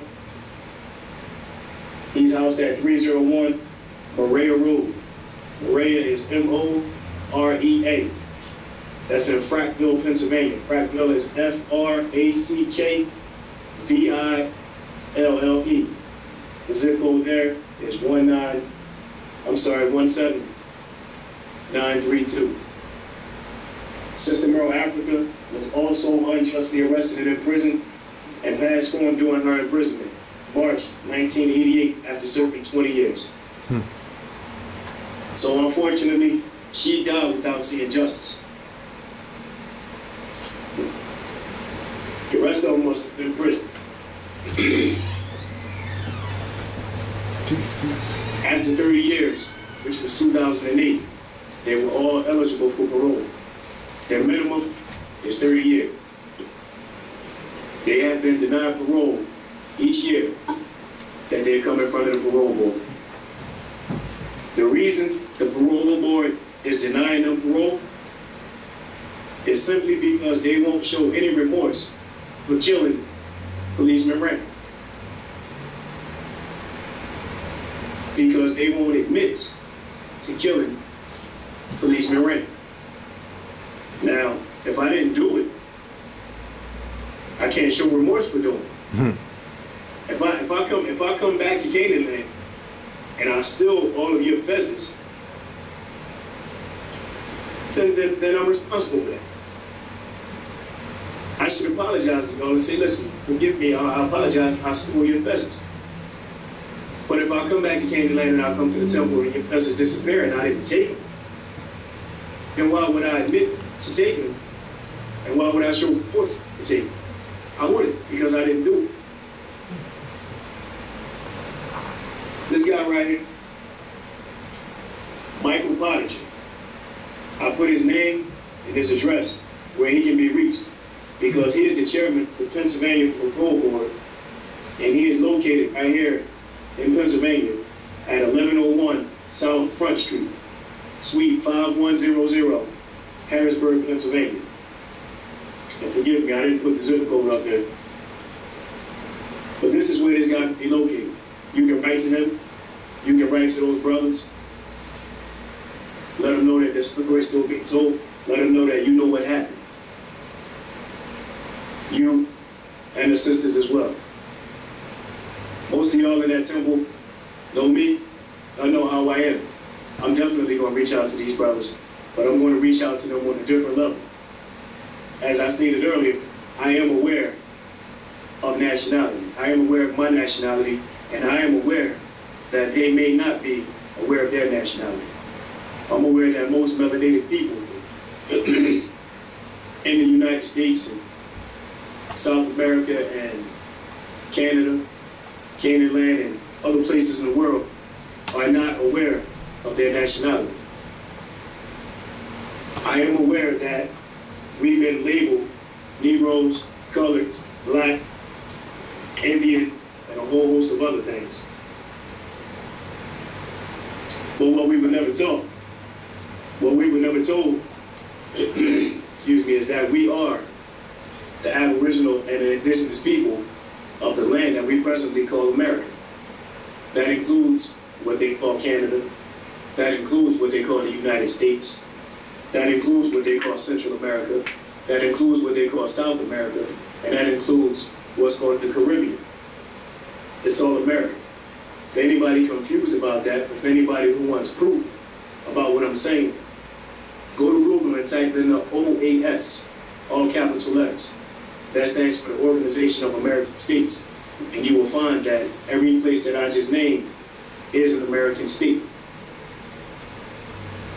I understand and I'm full aware that we were taught that we were brought here to the land of America on slave ships. I'm not disputing that. I would never dispute that. But what I will dispute is them saying that there were 10 million of us born here. I've said it time and time again. In order for that to have happened from 1620 until the early 1800s when the slave trade was abolished, the European would have had to have ships in constant rotation going from Europe to the west coast of Africa to the Caribbean to this land and back. In a period of 5 months, 3 to 5 months is how long that voyage took. That just simply was not possible. Their records and their documents say that they brought 100 to 200 people maybe at a time. It only takes a little bit of common sense to start putting numbers together and a little bit of reading and understanding the history to find out that something's not right with that story. Yes, sir. My intention is to reach out to these brothers and sisters, and I will talk to them about their nationality. I will help them to understand that they are the original people of this land, and the European is not. They were attacked repeatedly by the European. Not the white man, the European. We're being lawfully correct. We're not talking legal, because legal and lawful are two different things. Legal is the colorable system that we deal with. Lawful is the system that we should be dealing with. When we talk lawful, we're talking constitutional law, where they take an oath to uphold, and what they daily break. Each one of these policy enforcers who laid a hand on a MOVE member today, in 2014, can be prosecuted for what they did. It's 2014, we talking 1978. And listen, we talking about 1978. We hadn't even touched the surface of 1985 and the Philadelphia police dropping a bomb that was made with 4 pounds of C4 on a house where the MOVE family was living. And in turn, burning down that home, killing 11 MOVE members, 6 adults and 5 children. And in the process, burning down 61 homes. We didn't even scratch the surface of that yet. We didn't even scratch the surface of that yet. Edwin Dell is still breathing. He said flat out, there will be violence. If they don't come out peacefully, there'll be violence. He said it. I didn't read it, he said it. His video. He said it. Frank Rizzo has since died. But some of the police are still breathing. The judge that sentenced them to 30 to 100 years is no longer alive. So we can't prosecute him. But the people who can be prosecuted need to be prosecuted. This whole thing needs to be looked at and re-examined. Quick question, Brother Setenra. Yeah. Can you explain why you say that they can be prosecuted? I absolutely will. They can be prosecuted. They can be prosecuted. First and foremost, they broke their oath to the Constitution. When you break an oath to the Constitution, that's called treason. Treason is punishable by imprisonment or death. Each policy enforcer, each magistrate, so-called judge, any public official must take an oath to uphold and preserve the Constitution against all enemies, domestic and foreign. And if they don't, if they go against that oath, knowingly go against that oath, it's called treason. They can be prosecuted. That's one reason why I say they can be prosecuted. The second reason they can be prosecuted is because they declared war on the people. They declared war on people who, at the time, probably had no idea that they were the Aboriginal and indigenous people of the land. The European is a foreigner. He's here occupying your land. It's no secret that the European came on ships. They tell you they came on ships. Although they're called white, they will tell you, I'm Italian, I'm Irish, I'm French, I'm German. They are a foreigner in this land. They can be charged for war crimes. They have international courts. They have international tribunals where we can make this story heard and prosecute these people from 1978 and from 1985.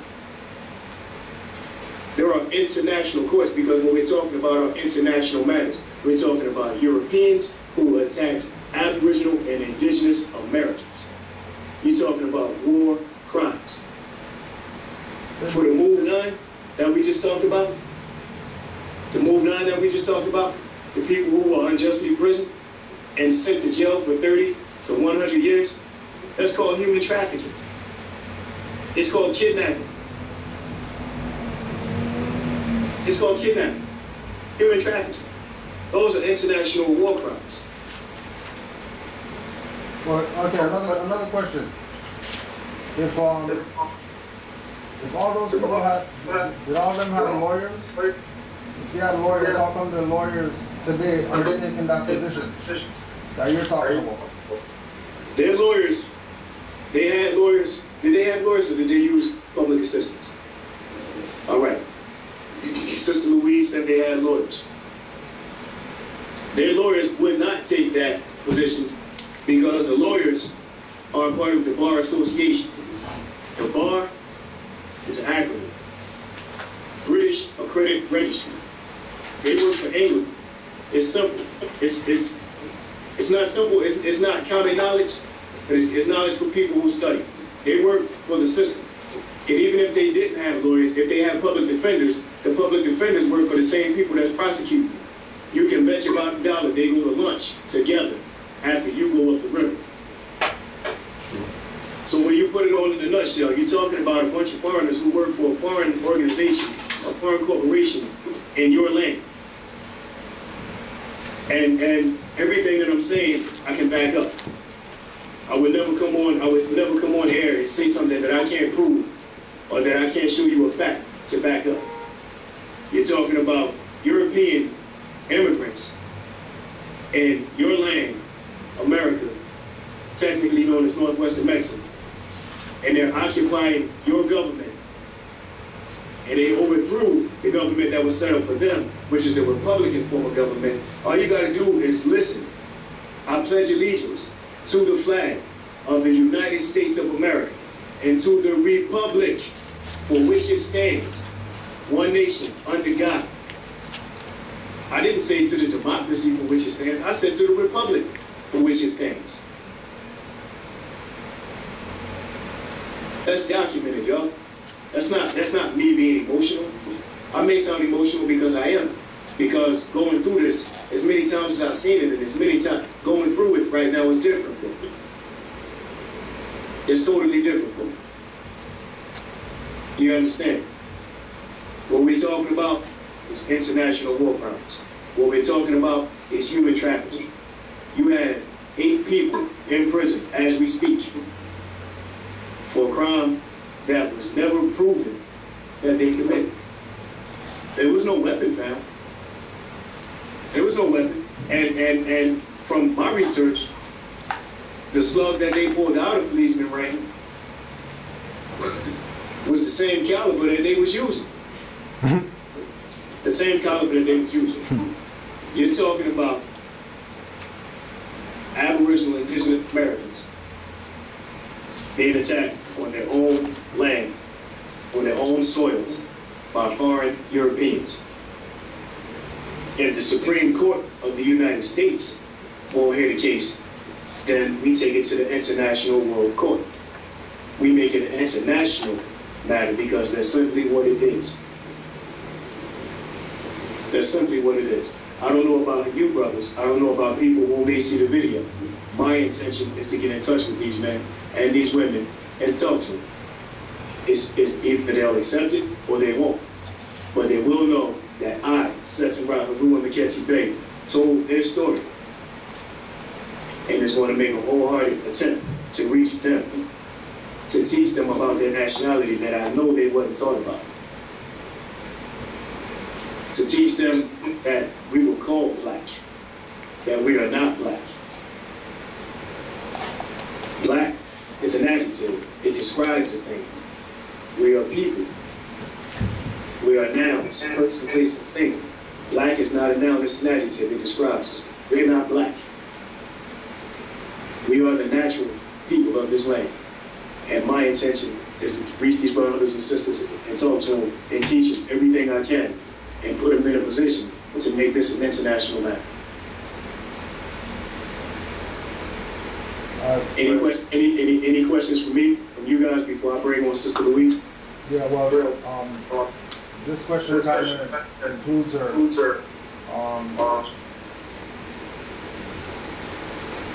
Do you think that the organization was really exercising Indigenous Aboriginal birthrights under the guise of Africa? Hey, Cujo, I don't have a shadow of a doubt that they were practicing it without the knowledge of it. Everything that they stood for is everything that you stand for. Right. Is everything I stand for. But until 3 years ago, I had no clear idea that I was truly the Aboriginal Indigenous person in this land. It wasn't clear to me until a few years ago. Right.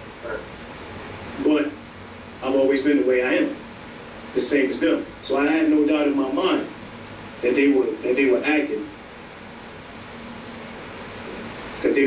and living as Indigenous people without the absolute knowledge that they were. And then I guess that leads to the second question with the adoption of Africa as the common quote-unquote last name. Being that we're Moors, we know Africa is a Mexico, so Absolutely. they're really saying that they're, Edward Goodman American and Merle American. Absolutely. For people who may not be aware, the land that we reside in right now, what we call the United States, what we call Canada, what we may call Central America, South America, or the American Islands, is nothing but an extension of Africa. All you gotta do is take a nice little picture of the map and put it together. It fits like a puzzle piece. Everybody should, well, I won't say everybody, some people know about Pangea, some people know about Moose, some people know the Great Atlantic Ocean didn't always exist. I know that the land that we reside in is called Northwest Africa. I know that the land we reside in is Northwestern Mexico, one of the ancient names of Africa. And I also know that right now the land that we reside in is called America. And I know that people who are the Aboriginal Indigenous people of this land don't know that information. We were not given that information. Not in school, not to be educated by their system, by their standards. No way, no how. So them taking the surname Africa was even more powerful than they knew. Because they were taking the name of a land that they were standing on, but they only had the idea that Africa was across the Atlantic Ocean. They had no idea the power that they were carrying. In fact, I don't even want to say carrying, because the move is, we still want to move. Otherwise, we wouldn't be sitting here having this discussion right now. We're still going to move. So that means move is still alive. That means although John Africa perished when they dropped that bomb in 1985, John Africa is still alive. John Africa right now is living through me talking to you.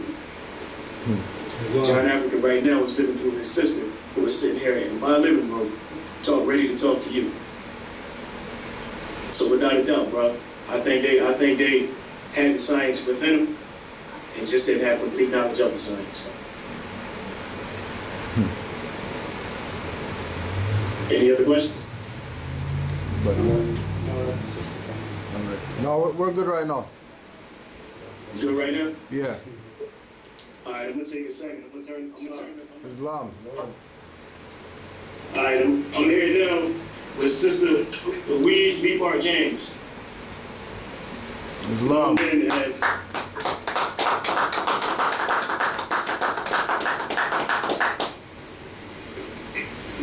Known then as Sister Louise Africa. I'm still broke. I just got to be. Okay, she's still broke. Well, I can call you? You can call me. I mean, I'm not answering to Louise Africa. I don't need to. I mean, we're gonna call her Louise Africa, y'all. As I stated, this is the older sister of John Africa. She has I have a book here that she put out. I'm gonna move it a little closer to make sure everybody can see it. Which is on the screen. But it's a story that she told, and in her words that only she could tell, because it's called John Africa, Childhood Untold Until Today. Her being an older sister, she could tell that story. She could tell you about him as a child, about his mannerisms, about them saying he was uneducable, about them saying that he was all of these other things. She can speak on that because she was there, because she was a part of it. So before we take any questions, I'm going to let her talk about her brother, a man who I never met, but who I truly admire. When I read the excerpts that he had in his guidelines out of this book, and you see stuff that he said back in the late 60s and early 70s that applies to today, you almost want to call him prophetic. This is a man who they counted out. This is a man who they said was going to be, probably told him he was going to be nothing 10 times over. And here we are today, so many years later, talking about his legacy, talking about his life, almost 30 years after his death. So, I turn it over to Sister Africa and let her tell you a little bit about her brother. So here we are, Sister Louise Africa. Wow. Well, it's a bunch of answers you just anybody? well, yeah, they see you. I got you somebody sitting right here. Yeah, that's the stuff so long. Cujo. Cujo? Hello, Cujo. How are you? Everything's well. Are you able to hear me? Yeah, we got you. Yeah, we're hearing you clear. We hear you. Y'all forgive her. She's an elder. She's not used to this stuff. Yeah. It's not my thing, really. It's okay. Yeah, it's okay. They can hear you clearly. They can see you. Yeah, I should not be able to hear them as well. Yeah. Okay.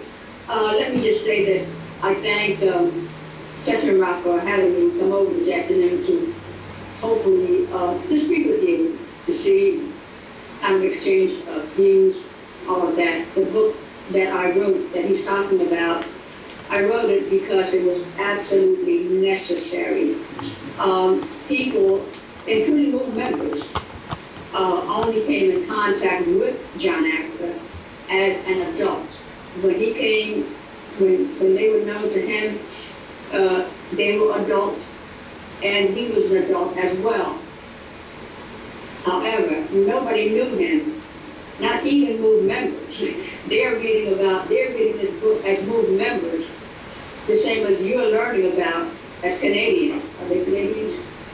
No, they are Americans. American, well, American. All right, sorry about that. That's okay. The same as Setenra and anybody else that came upon him as an adult. That's all that they know.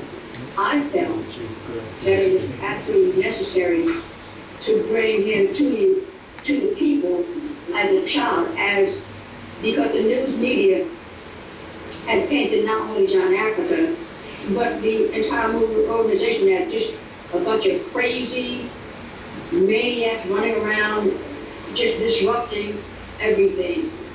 What they did not know, and still don't, is that the system heard exactly what he was saying, and that's exactly why they went after him and the New World Religion. Not because they didn't know, but because they heard it. And when they heard the information, they made it their prime target to stop you and anybody else from hearing it. That's why they came after me. Not because they felt that threatened. They felt threatened by the information. But the book that I wrote, as I was saying before, has to do with John Africa as a child, because I felt that people needed to know. They needed to know from whence he came. They needed to know that he was considered illiterate, uneducable, unable to be taught, not learned. And so they stuck him, and he went to the 5th grade, in the 1st and 5th grade, and then they decided that he couldn't be taught anything, that he was just like more or less taking up space. And so they decided to put him in a school for so-called backwards children, where he simply sat, took up space, and they more or less like had him like do things with their hands. But they weren't really concerned about educating him on the way that the way the system educates. They just wanted to get him. He had to go somewhere. You had to go to school, so they had to put him in a school. So they just put him there and left him. And even I didn't know. None of us knew.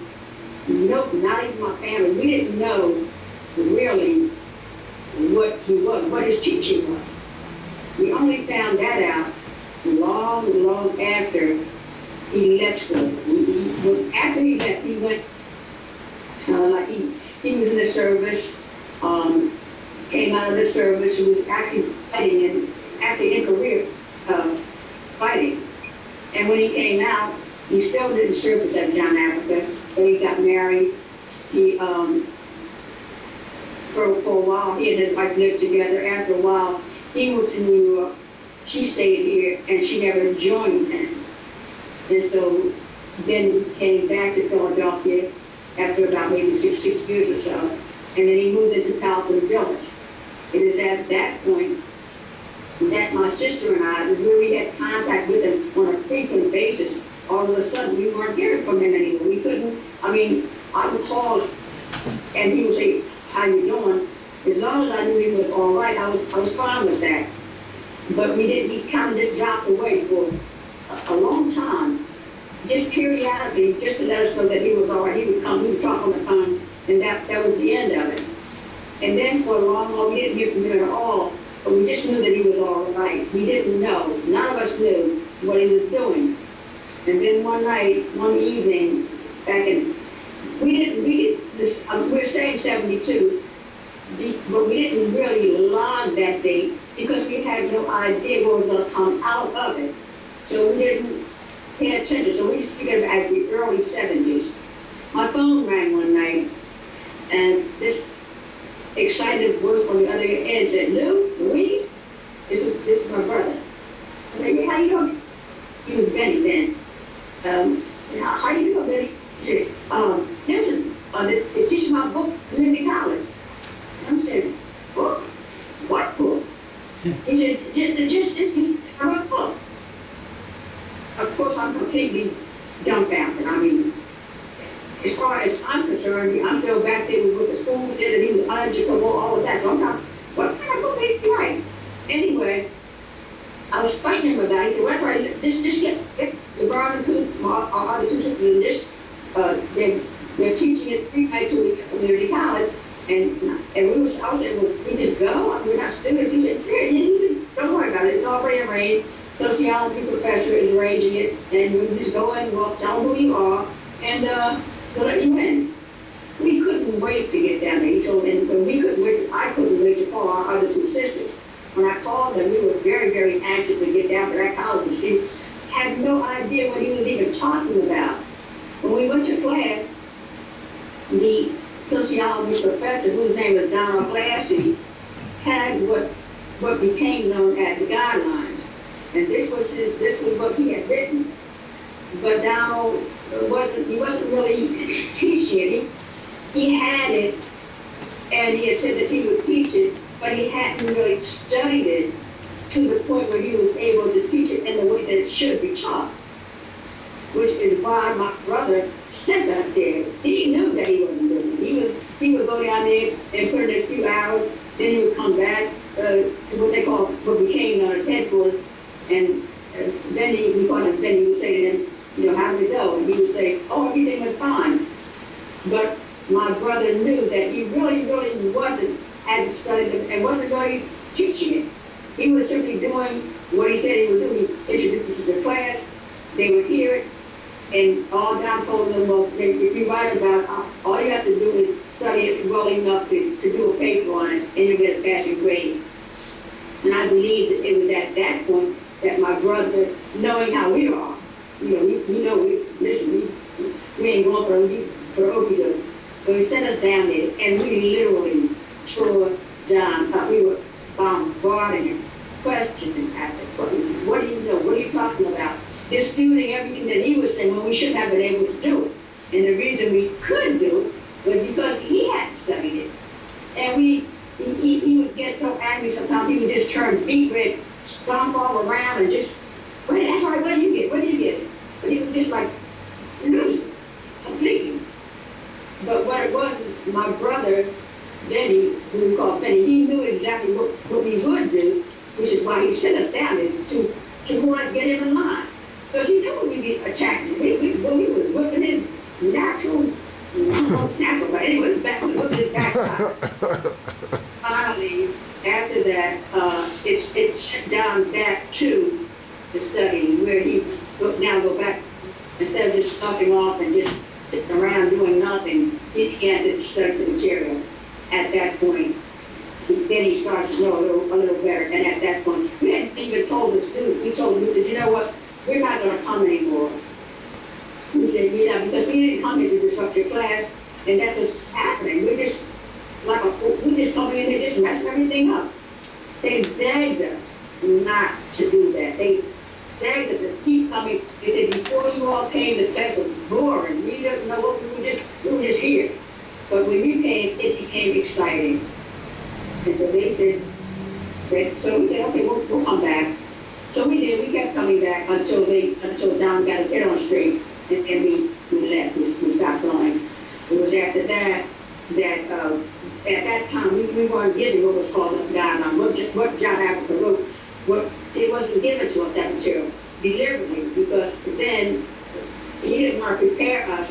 But then there wouldn't have been any argument. But anyway, after that, we did get the guidelines, and we began to read them. And really, you might think it's something like real difficult, but really he was just writing about life, and he was writing about things that you kind of were familiar with,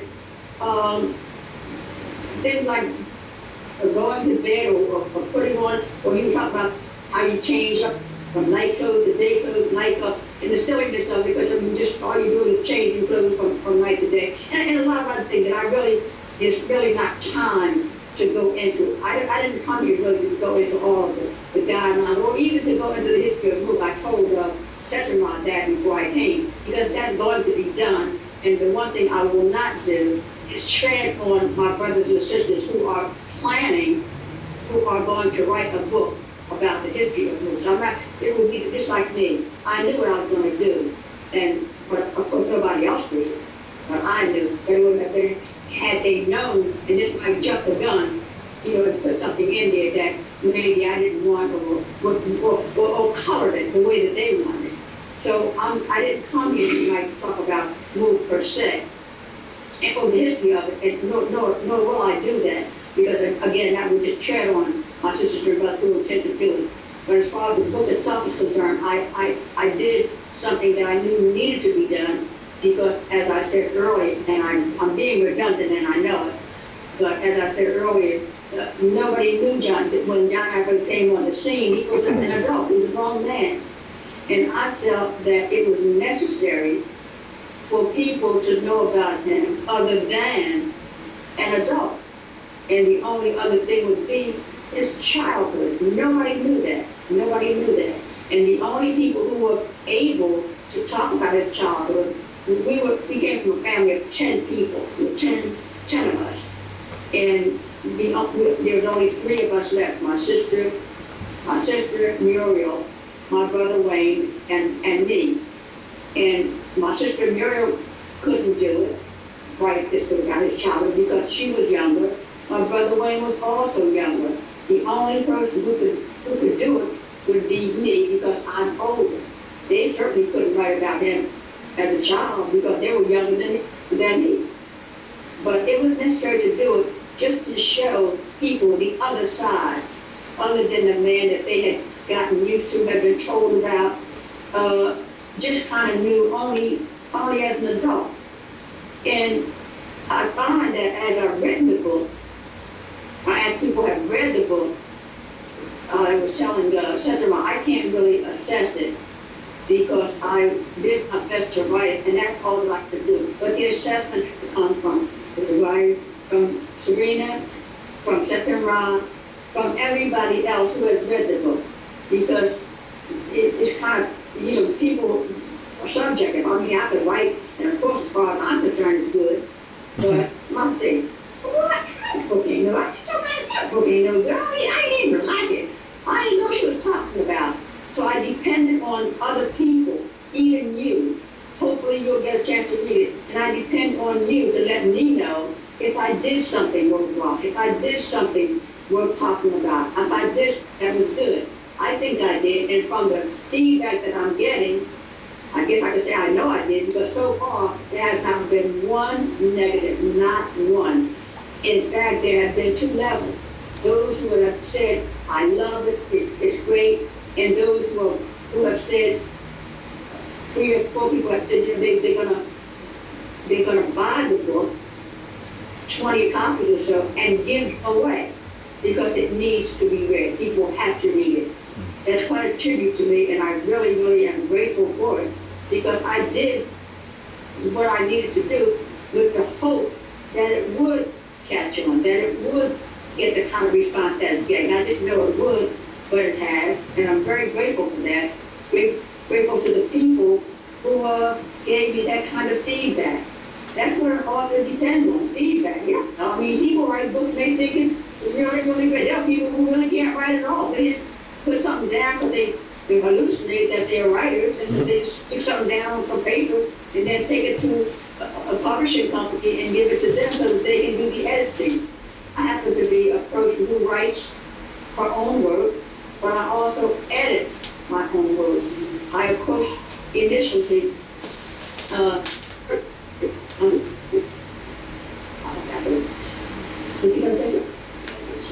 okay, I approached initially Third Book Press, Hakeem Mahabudi, who really, I love that guy.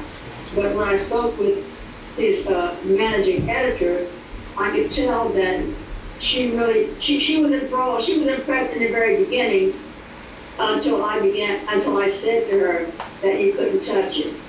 I didn't want my work touched.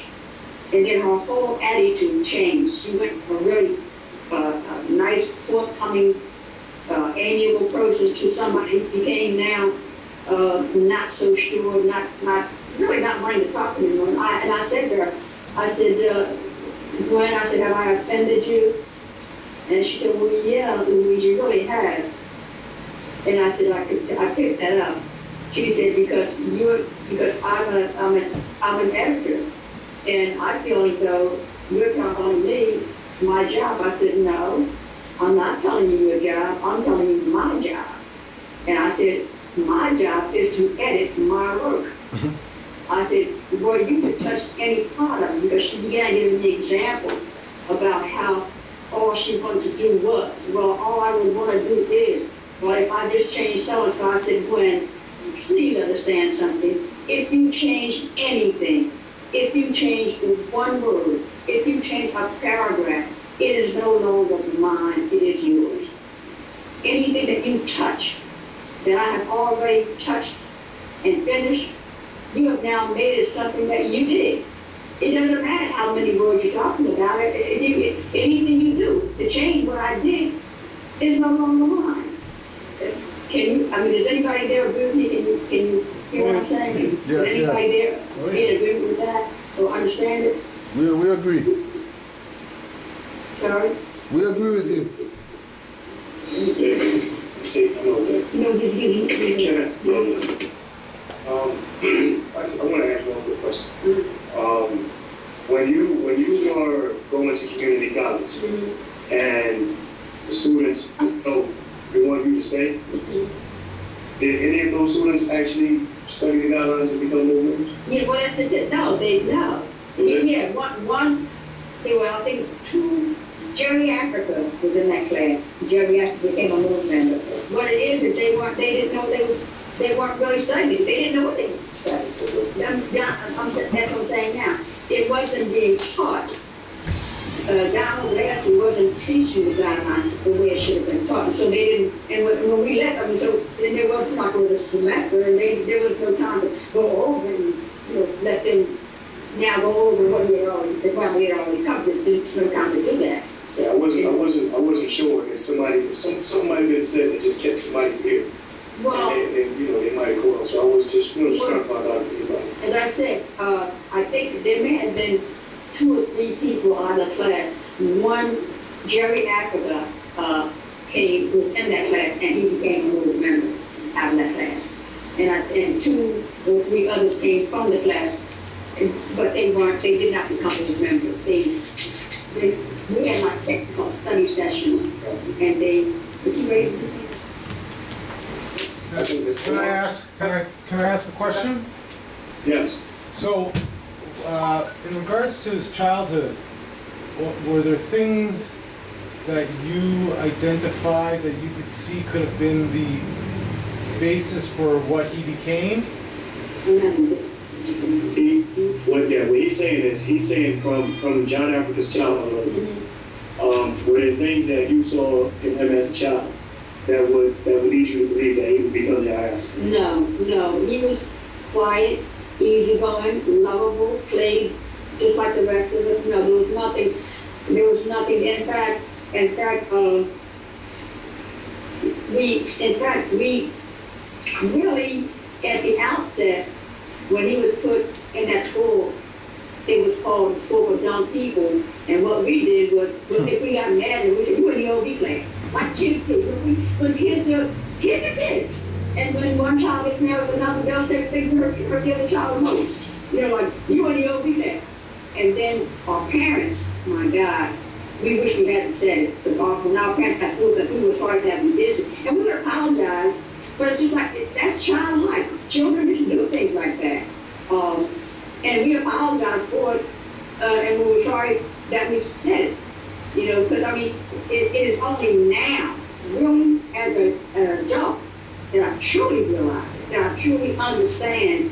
Even I said in the book, writing that book, I went through an awful lot of pain because it was only that I actually realized how it must have hurt him. And of course, that really killed me. Because then you don't intend to hurt. When you have kids, they're all playing, they say things, you're ugly, you fat, you stuck, you dumb, you stink, all of that. But this is kids. But when you become grown, then your perspective, then you get perspective from what I mean. And when you get perspective, there's nothing like that. You got another question, Omar? Well, just an observation, and a second question. Observation that being dumb to their system would make him brilliant in ours. He said being dumb in their system would make him brilliant in ours. Well, that's exactly what he wants. And then secondly, would you be able to pinpoint where you said he went away, I think he served somewhere, where do you think the change happened from what you see as a person that none of this was identified as him being anything great to what he became? No, what she was saying, I think it was either late 70s, early 70s or late 60s, John Africa left and went to New York for about 6 years. Was that back in the 70s? He was already John Africa at that point when he left and came back. No, but where did he hit that? In the early 70s, he had worked in Atlantic. When he came out of the service, he worked in Atlantic City. He met a married girl named that we call Dottie. They lived together for a bit. He went to New York. She stayed here. And then eventually they split. She came back asking for, she really came back trying to claim him at the point that he was bound. And but they hadn't, she had sick for 18 years. But when he left, he was not John Africa at the point that he left Philadelphia. He became John Africa at the point that we had not seen him for so long. And I told you, we didn't talk a lot. As long as I knew he was all right, he was writing out, I didn't know. But do you know what it was that created this change? I will give you his answer. Because he was asked that several times. What was it? I was Jewish. His answer is, no man knows my education. That's the only answer. And that's because I mean, if you say, where did it come from? Don't ask me. The only thing I know, it didn't come from here. Now, of that I can assure you, it did not come from here because he wasn't educated here. He wasn't educated in the system. He wasn't educated, and he certainly didn't go after he left the old defense. He did not go to school like, let's say, New York, another city, California. We all lived together. We know we could track his movements, so he didn't go someplace else. So the fact of the matter is, he did his education that we're talking about came from, as he said, no man. I certainly don't. The only thing that I know is called principle with a capital P, and I myself have never heard anything like not before and not since. I mean, it's just called analysis. I was speaking to Setenra earlier today, and because I'm saying, in the words of John Africa, truth does not bend. Truth does not break. If it breaks, it ain't true. If it's true, it don't break. And I was giving him a very simple example.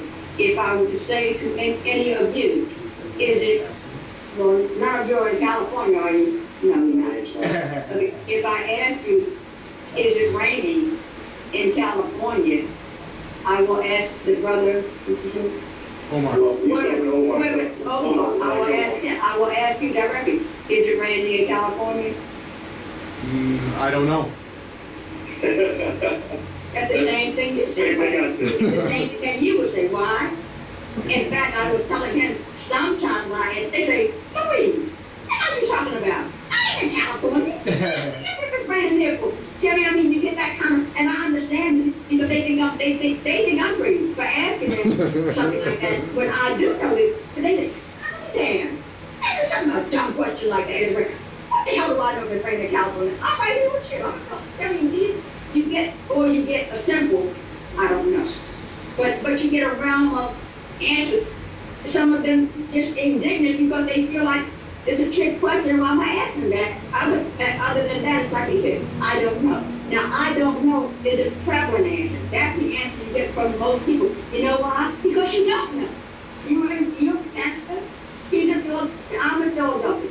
I'm not in California. So the next question would be, does it rain in California? Yes. Yes. Yes. So Yes. Yes. That's cool. Yes. Does it rain in California? Yes, at times. Yes. Yes. You said yes? Yes, ask them now. Take that question. I'm not in Germany. I'm not in Czechoslovakia. I'm right here. But if I were to go to Ukraine or any place outside of the United States, to Germany, to Russia, to Siberia, the only thing that I would have to do is get an interpreter, somebody who understood that language, and then I would tell them in English, but that's all I know, and they would have to translate those same two questions to the other people there. And every one of them, everyone to a man is going to answer the same way. Well, I'm not in the United States. Or they'll say, I don't know. I'm saying the question can't be answered but one way. If you are in one country and you are asked about another country, all you can say is, I don't know, because you don't know if it's raining playing there or not. They could be having washouts, thunderstorms, anything. We don't know. And the next question would be, does it? Of course, because if it didn't, California, as you know, would no longer exist. They have to have rain. Why are you going to do it? You have to have it. So the point that I'm making is, I'm speaking now about what I said. If it's true, it don't break. If it's broke, if it breaks, it ain't true. It didn't break for him. It didn't break for this young lady over here, this nice young lady. It didn't break for Omar, and it won't break when it's translated in another country. That is a simple example.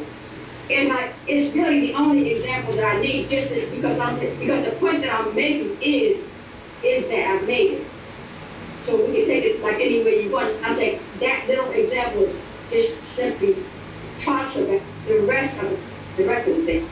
I want to ask you about something. The last time I saw Cujo, probably less than a month ago, and I don't know if you remember this, Cujo. We were headed to the temple, and I saw a sign that said "Zoo that way."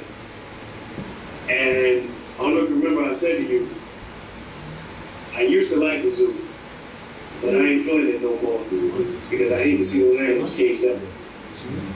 Can you just talk for, because you haven't heard that your brother made a statement like that. He felt similar to that about animals. Can you talk about that a little bit? Yeah, John Africa absolutely loved animals and absolutely hated how they were imposed on him. Truly hated. That's why he had so many dogs, because the dog became accumulative. In other words, let's say you start with 3 dogs. If one night, we were all sitting around in the living room, and he said to one of the members, he said, "Tommy, go down there and get that dog." And Tommy said, "What dog?" He said, "There's a dog down at the end of the street, and he's in trouble. He's hurt." And Connie just said, I don't know where to go. That's all. I don't care no dog. He said, "Connie, this is what I told you." He said, "There's a dog at the end of the street. The dog is hurt.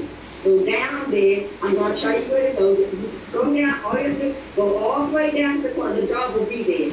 Connie went down all the way to the corner. We are now, my house sits like maybe about 3 blocks from 62nd Street. The corner would be like way down at the other end. So Connie went down there, she was told, and Connie came back with this little dog, and the dog was hurt. Something happened to the dog's leg. Well, all we did was sit there in astonishment. That's all we could do. And we said, "Really?" There's no point asking how he knew. Because like he said, no matter who was educated, but he knew. That's the point. And I'm saying that's how he got as many, whether they were hungry. Dogs didn't eat canned food. One person said one day, was trying to make fun of him. They said, you are move members eat dog food. He said, "We don't even eat our dog food." Well, you know what I mean? I'm saying the dogs that Benny had, none of them, they ate horse meat. This is the dog's natural diet. The dog's natural is meat. They're carnivorous. And that's what they ate. Not, you go like where they really would have eat. When they ran out, they would just go pull out of it and bring it back. But I'm saying he loved animals and he took care of them. He took care of those that he had and those that he didn't have, because he just couldn't stand to see him hungry. He couldn't stand to see him hungry. And that's why we did that.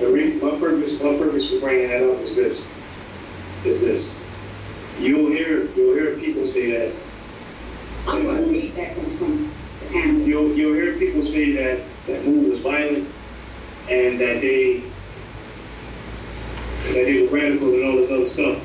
But a man who feels that way about an animal being caged up and locked up in a zoo, and being held against their will. And a man who will take in this one and that one and the third one and all the other ones, I can't believe that he still will have that violent nature and just want to attack and kill and harm people.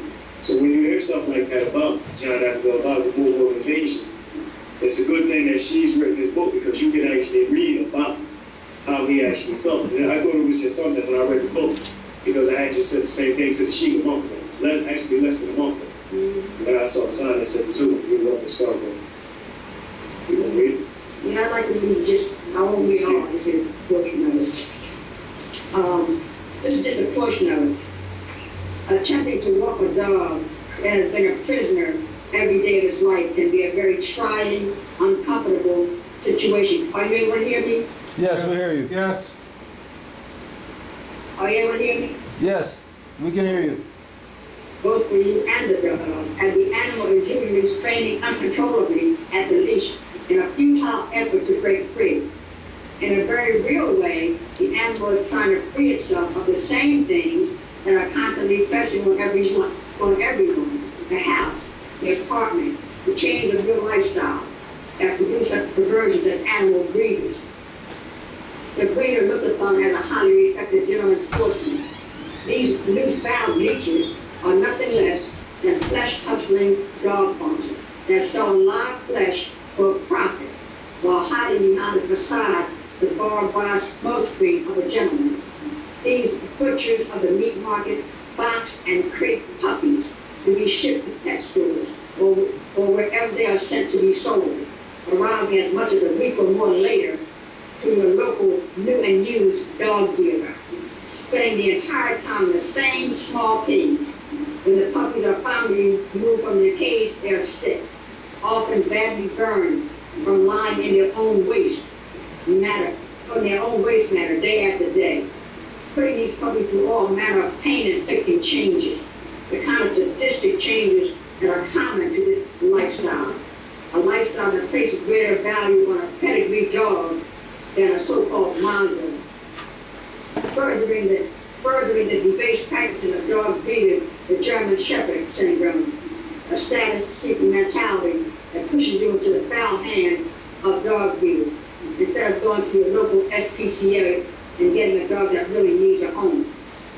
A mentality that kills, meaninglessly, murders, butchers, burns and skins animals, fleecing them in coats, selling them at a profit for gold, peddling them to the so-called privileged, perverted sadists to wear on their backs, hunting, gunning down animals for sport, shooting down so-called wild ponies from an airplane, clubbing baby shields to death, machine gunning rabbits, cutting off the tails and ears of dogs, placing animals in sideshows, circuses, matches of competition, rings of distortion, strapping horses with, listen at this, strapping horses with metal and leather, driving nails in their hooves, distorting the pieces of steel, tying up their tails in a fixed, uncomfortable position, binding them up with saddle, strapping their face with leather, putting metal in their mouths, sadistically pulling, yanking on them, whipping them, kicking them, spurring them, roping and destroying their necks, binding in a fixed position, leaving the neck cramped and crooked, running, jumping, riding the animal to exhaustion for the prize of a piece of metal, a ribbon, a trophy, a piece of tape. You hear what I'm saying? This is the man I'm talking about. What in the world? How in the world could he be against life when you feel this way about animals? In fact, John Africa never made the separation between animals and people. No, I mean, he didn't, when people say, you animal, or, in fact, you can hear it all the time. The minute a person rapes, particularly white people, they say, you animal, tell me what dog raped that woman. Tell me what fish, what fowl, what cat, puppy, snake raped that woman. A man did it. It wasn't an animal, it was a man that did it. Yeah, we say that we're all animals, but we're the two-legged animals. I only got 2 legs. so do you. So I'm saying, you know what I mean? I'm saying, when they're talking about, when they say animal, they're not talking about us. They're talking about a dog. When we used to demonstrate, I would always say, you know, I don't know of any they would call, we never would say, I'm sure you've heard this expression when they talk of, they call cops, I'm trying to think now what they call them. I forget now, but it had to do with an animal. Pig, oh yeah, what they call hogs, what they call pigs, yeah. Thank you, Joey. Yeah, they would always say, you know. She thinks she losing. That's what she told me earlier. She don't sound like she losing to me. They would always call them pigs, you know what I mean? And once when we were out, I said to them, I said, you know what? No, most members don't call animals pigs. We have some respect for pigs. I would never, ever call a man a pig. We got.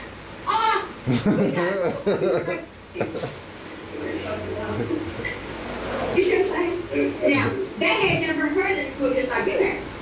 I won't say that. No, that's good. That's personal.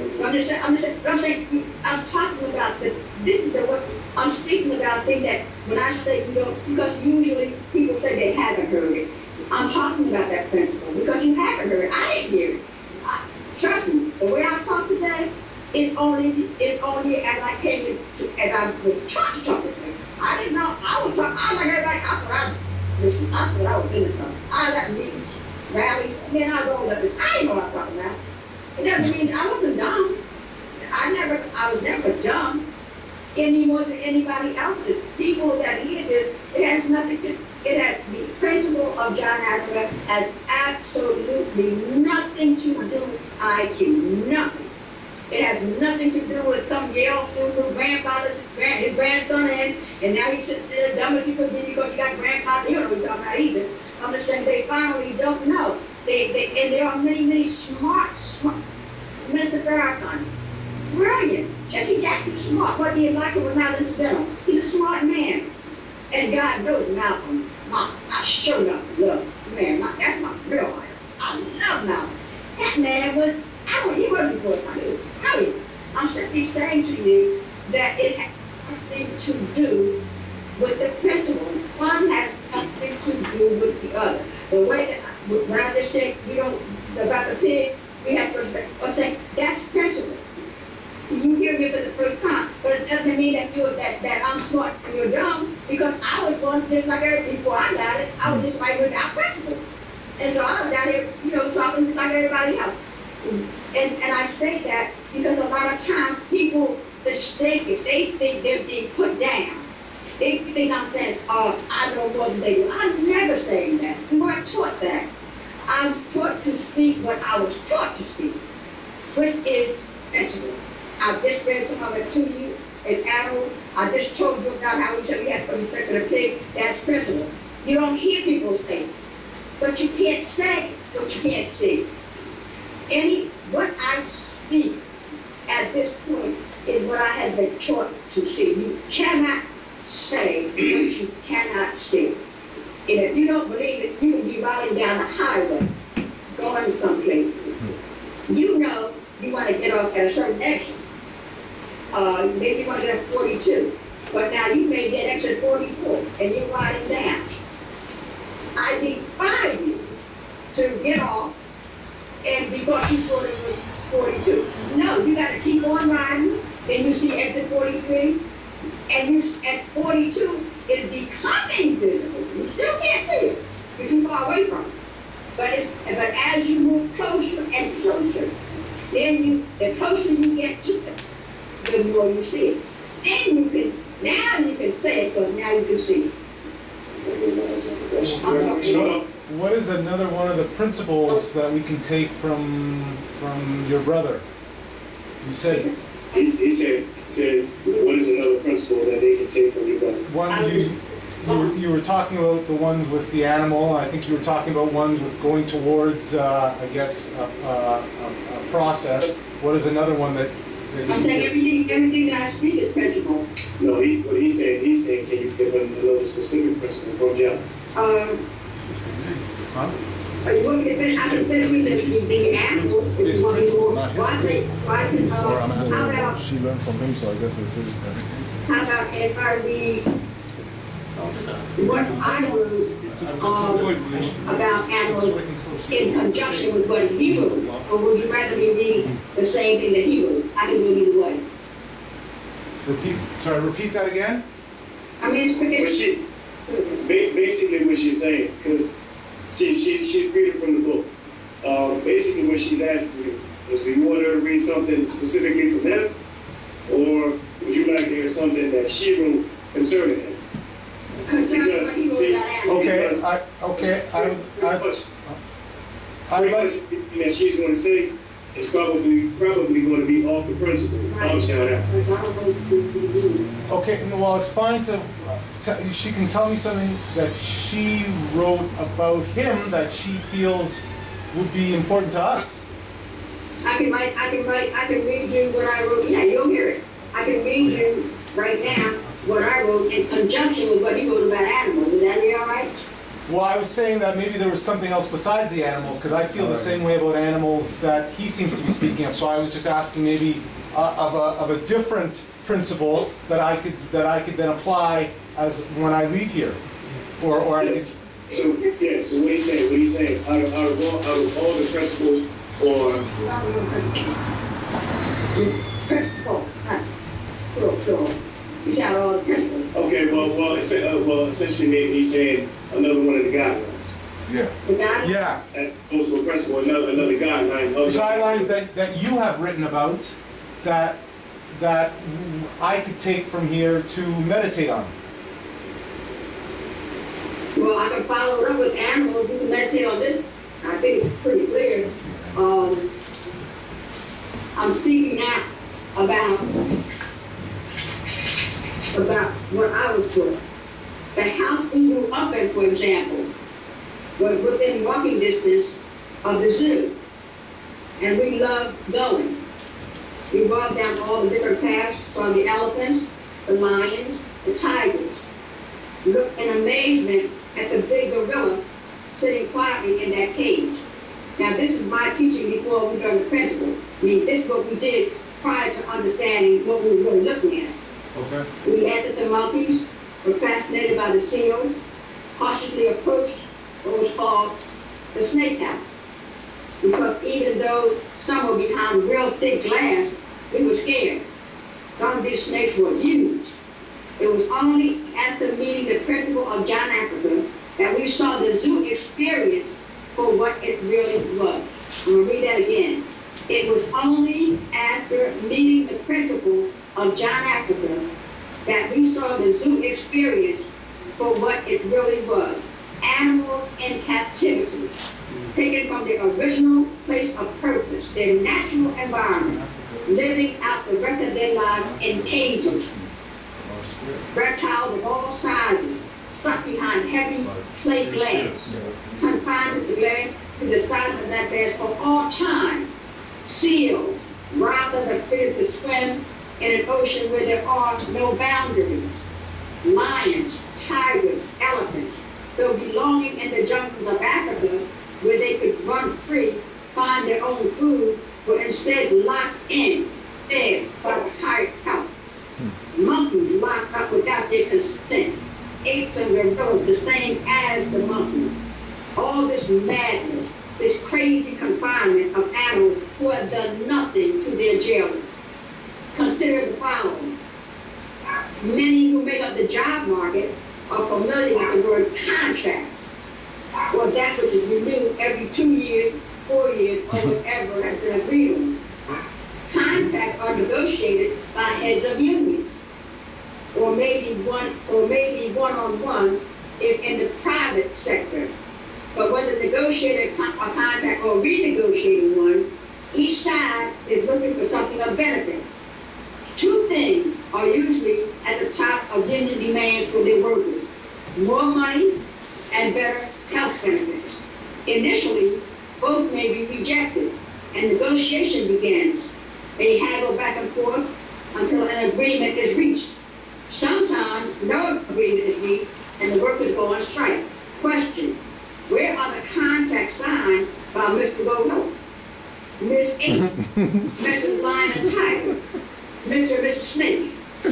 Where is the dotted line signature of Mr. Elephant, Mr. and Mrs. Monkey, members of the Seal family, Mr. and Mrs. Giraffe? Where are their pay stubs? Air quotes. Receipts for deposits made. What is the name of their bank? How much money is in their savings account, their money market account, their 401k? No, I want to read. Omar. Islam. A second ago, you asked her to read another principle or guideline Right. that pertains to John Africa, and you said something. You said read something other than about the animals because you feel the same way, right? And she read about the animals, and it's amazing. If you were listening to what she said, you know everything happens for a reason, right? 100%. See, so Cujo asked me earlier if I thought that they were on the knowledge without knowing they were on the knowledge. Do you hear what she just read?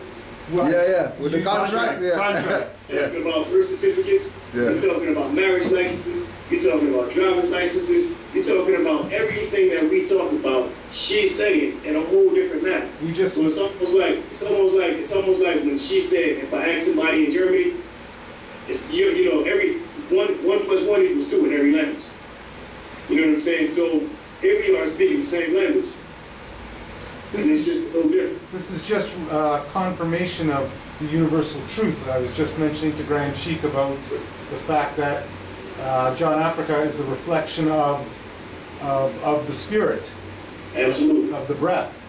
Absolutely. So that's what the message is. If you not his word, John Africa is simply, he's called simply the force, the source, coming from the source or the force. 100%.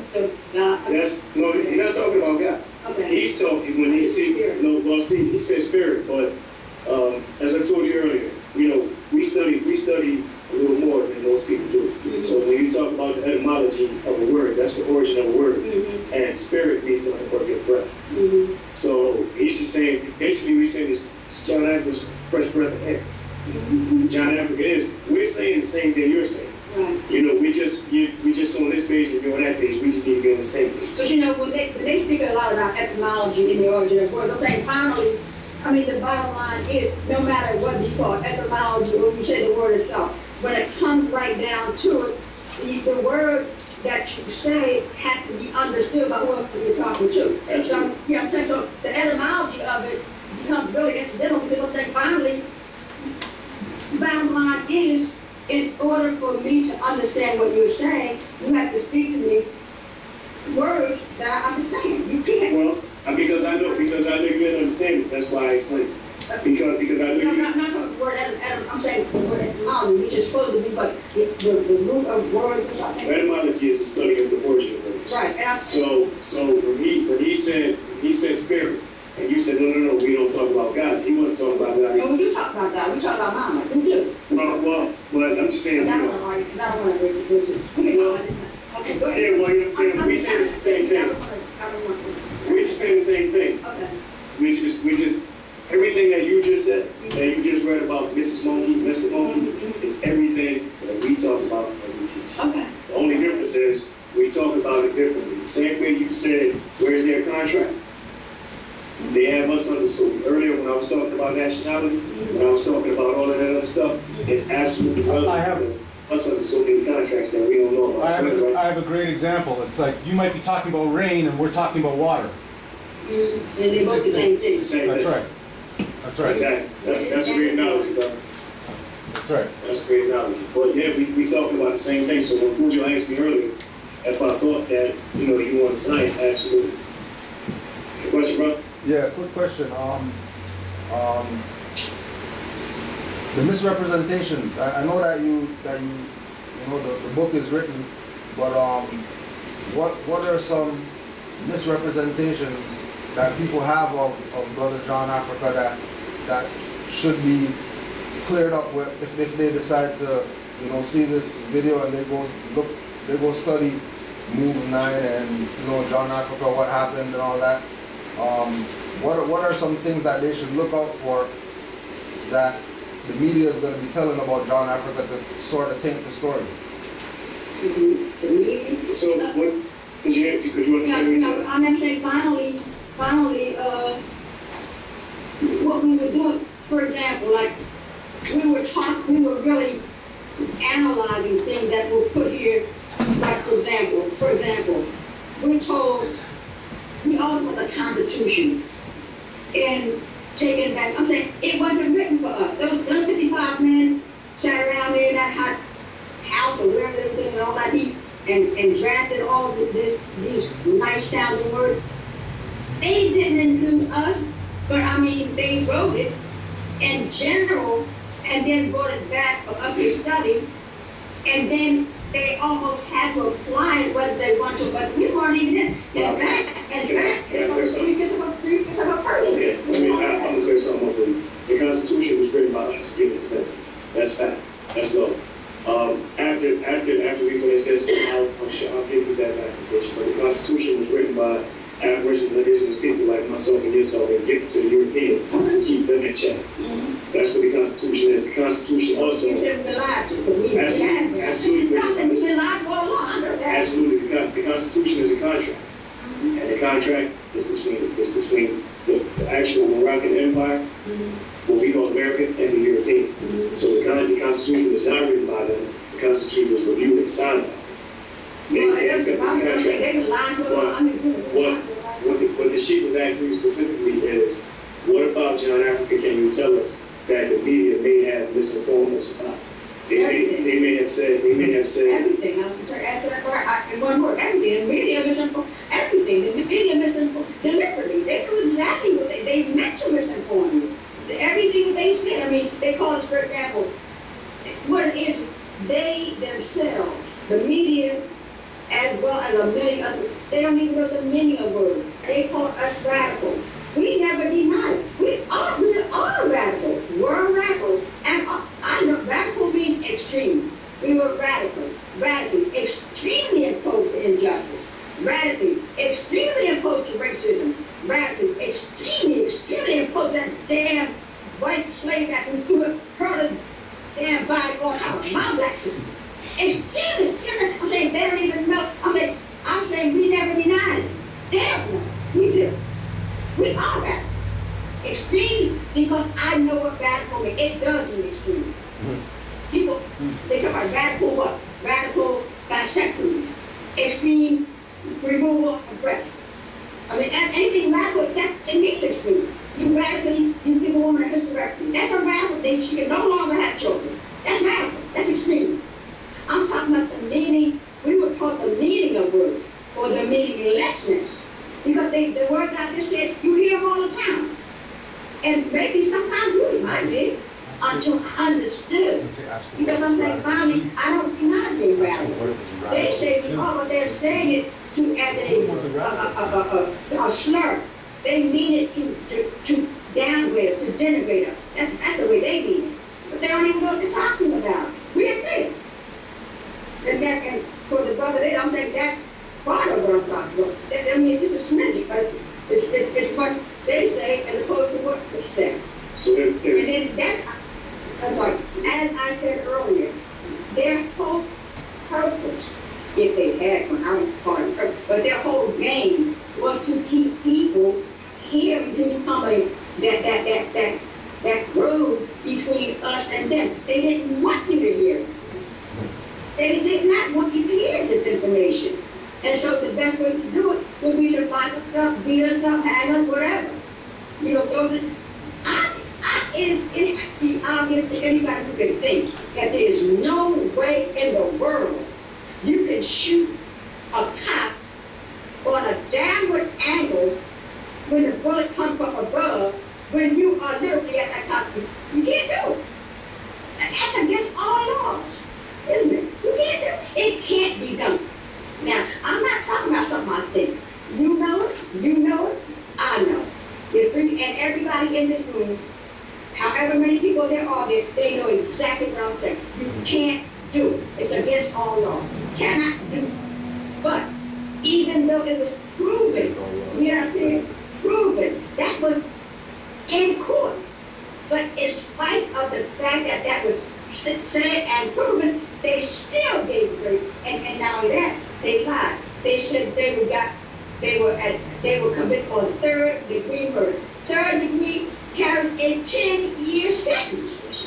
How the hell do you get 30 to 100 out of 10 years? How do you do it? Except you have a black robe and you're taking advantage of the fact that you had the ability. I won't use authority because you ain't got no authority. Authority is right. It's like people. It's like a 10-year-old child grabbing a 4-year-old and just beat up him. But there's no competition. He can do this. He can beat this little boy without fear of anything because the child is unable to defend himself on that level. But it's taken unfair advantage. I'm saying that's what's been happening this whole time. Time after time after time, the system took advantage of people who they wanted to still meaning be quiet. My sister Louise Africa was 20 years in jail, died at the 20, but nothing. She had no business there. As I said, it was proven in court that they were innocent because you can't be at somebody's feet and have them come back. You can't do it. So in spite of that, I'm trying to tell you how you misuse. The judge took that black robe he had on, gave him the ability to say guilty. And yet we laid him out. They stopped all over them after they said, I'm saying, and then they say, well, you don't see it. I told you you can't talk to them. They just crazy. They said, no. Angry, yes. Because board members knew they were being railroaded. And they spoke, we speak to everything that's unjust. See what I'm saying? That's just a little bit of hopefully that will give you some idea of what they were saying. Right. Another question is there other than yourself and the people who were there, has there been any people talking about? Because other than what I see online and news footage and things of that nature, is there anybody else with a book out there on Move? Is there other people talking about this? There have been, I don't know, not about 78, but the bombing, there have been any number of people who wrote about the bombing because they saw it as a sellable item. When that bomb was dropped within seconds, it literally went all over the world, not country, world, literally. I got a call once from somebody that I knew who was in France. He said, Louise, I just saw you running across the screen on.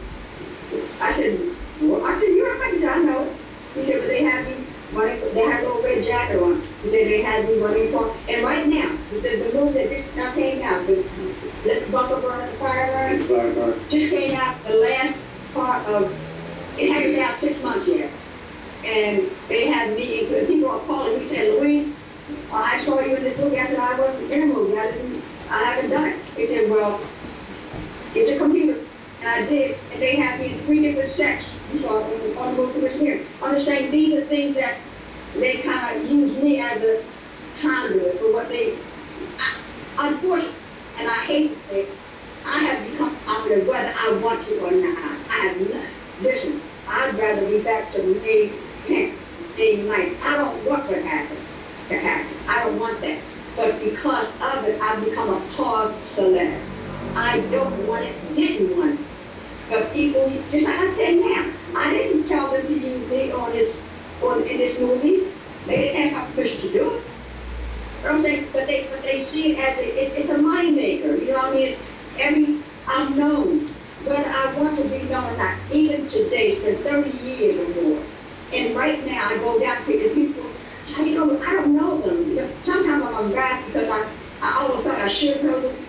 But I understand what it is. I had a lady, honestly guys, I had a lady one day, I was going to the store, and she was coming up the street, and she said, oh, Louise Africa. Oh, I said, Louise, and I said, either one, because matter? She said, oh, I'm so glad. She ran up to me and bear hugged me. Almost broke my back, you know. And so she said, would you please sign this for me? And I said, ma'am, I don't do autographs. I don't, you know, I don't like to do. I don't tell them that way. She said, I said, ma'am, I don't do autographs. She said, well, I know, maybe. She said, well, she said, if I go home and tell my family that I made it, they're not going to believe me. I said, well, ma'am, because she said, just sign it. This woman gave me her groceries, a dozen eggs, quart of milk, some water, some oranges, some fruit. I said, miss, this is your grocery list. She said, I know, because that's the only thing I had. If I go home and tell them I saw you, they're not going to believe me. She said, but if you sign it for me, just say I love you, just say my name. That's all. Now, that's it. I mean, I'm honored in a way, but at the same time, I'm saying, what I'm saying, I don't see me the way they do. That's my point. And because I don't, it's all to me, I'm embarrassed sometimes. But I do it. I'm kind of used to it now, so I don't want to turn people off. I talk to anybody. I mean, people like, I don't know them, but they, you know, I understand that. But I talk. You know, they might talk. You never know, Cujo. With the permission of the lady sitting next to me, I might write that book. Oh, for real? Yeah. Because as she said, there are a lot of books about 85 and what happened in the bombing. And just so y'all know, she lost a son and a brother in that bombing. Her only child, Frank Africa, and her brother John Africa were murdered in that fire range on was it May 13th, 85? Yeah. Plus, most of it, they never came back in the house. So like I said, with the permission of her, I'll write that book. Right. I don't know what book you're talking about. Well, he's just talking about a book called Book, so no, that's going to be done already. Oh, well, for 7 years? Yeah. Okay. In fact, remember I told you, I said, I'm not talking about 7 years. I said, because that's going to be done by most members. I said, Okay. I told you, I think on yeah. So that book's coming from the new members, I wrote it. who they have in prison. I didn't even want to talk about it because it's going to be done. Also, too, could you plug the book and where the book could be bought or sold or whatever? Yeah, it's I'm just moving a little closer. See, can you see it? Yeah. All right, cool. That's just a screenshot of it. It's called John Africa. If she want me to show you her picture, she's in the back. All right. That's her on the back. All right, John Africa. Childhood Untold until today. And of course, the author is her, Louise Africa James. Leapart is Leaphrt. H-A-R-T. I'm sorry, Leaphart. Louise Africa James. I've given Setenra how to get it, as well as other information, how to write the move members, everything. Right. But I really would love for you, please, all of you, to spread the word. Write my sister and brother, the one that are in jail. I've given him the address. But if you need further information, I can give you my email. Any individual, I can give you my email address. And if you maybe forgot it or something, I'll give it to you so that you can write. I really want you to, because at this point, everything is focused on Abu-Jamal. And for the record, whether or not perhaps you think that he is a movement. For the record, Abu-Jamal is not a movement member. Just in case you think or have heard that he is, he is not. But right now, as you know, everything is about Mumia. So I would love for you, all of you, any of you who would like to, if you have the information, well, I'll give it to you again, so that you can write my movement members that are in jail. Because we really want to get them home. I wrote a last column, I gave it to him, it's called Send Them Home. They shouldn't have been a day in jail. Right. You know what, I think a lot of, what's his name? Cujo. Omar's behind him, that's Cujo. They're saying it. Omar/Cujo. I think a lot about innocence. And in line with that, I think so much about people who are in jail, who are guilty people, don't want to go to jail. And I understand that, because it's a hell of a thing, even when you're guilty. But when you're innocent, my God, I mean, one day for an innocent person, didn't take it 36 years, and you know you are, and you know they know. It's one thing for you to know. It's a whole other thing when you factor in the other element, which means that the judge who sentenced knew. The lawyers knew. So this is completely arbitrary, it's personal. You should not be able, and that's one of the tenets of John Activism. John Activism's whole base is justice. It's an unjust thing. Just because to do something, I think the ugliest thing in the world is to do something hateful just because you can. That's ugly. That's ugly. Then there's a righteous train. On the righteous train, you can sit anywhere you want to. There are seats available, pay or not. There might be 10 seats. I may be the 11th person on it. There's 3 more. Whatever, 11, 12, or 15. Including everybody in there. So what, I got 20 people. 20 people, and all these vacancies, all these seats, all empty. You can sit anywhere. You can even find the job if you want to. They're just boom. But popular train, Lord knows you can't even buy a ticket. That's my policy. Fuck your job. I knew you were like that. Wait a minute. Yeah. That was. She's saying, I knew y'all would appreciate it. That's. For real. Do I get a, does anybody agree or does anybody disagree? Oh, you agree. You agree. Big time.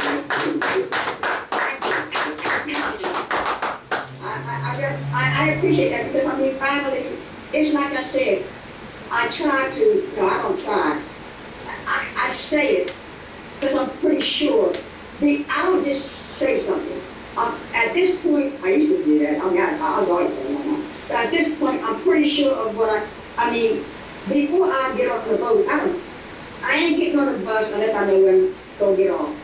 I don't know if I ain't say, I'll be able to know, well, lady, can you make it 6? Well, I ain't sure where I want to go. Listen, if you don't know where you're going, any road will get you there. That is so For real. True? If you don't know where you're going, any road will get you there. For real. True. Is it no question? Yeah. How can we get the book? The book is available. I know 2 bookstores off the top of my head. Black and Nobel bookstore in Philadelphia. That's Brother Hakeem. That's our broader area. What I'll do, because I don't have the information on me right now, I'll give you the information. And then what we'll do is, I can post it on Facebook, and you can post it on Facebook as well. And also a bookstore in Camden, New Jersey called La Unique Bookstore. That's Mr. Larry Miles. La Unique Bookstore in Camden, New Jersey, and Black and Nobel Bookstores in Philadelphia, PA. And you can't hear Horizon at the gallery. Horizon Bookstores. Horizon is on Market Street, like in Gallery East. Right. Yeah, it's easy to find. Yes. But in addition to that, for those who, like in Canada, for example, for those who are, obviously you can't get it from Philadelphia because you live in Canada. But I gave him the information how you can get it. They can get it, they got me.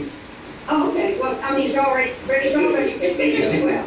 It's written. It's like, yeah, I'm visual. Let me see it. I want to. Yeah, they got me. So. You got the information. My son is on. Yeah. He are, you know, that's Okay. they're my people right there. Okay. Yeah. We got you. So yeah, but Black and Nobel Books. Now 1409 West Area and La Unique Bookstores. I'm paying at 6 Market Street in Camden, New Jersey. But either one of these guys will send the books to you, and if need be, Horizon Bookstores, Gallery East, that's in Philadelphia as well. But like I said, you know, if we got to, just get with me and y'all get them. Right. I definitely just say thank you, but I really hope for both your education, and I hope you will get the book, because I think you'll find it, if nothing else, interesting. I'll say it that way.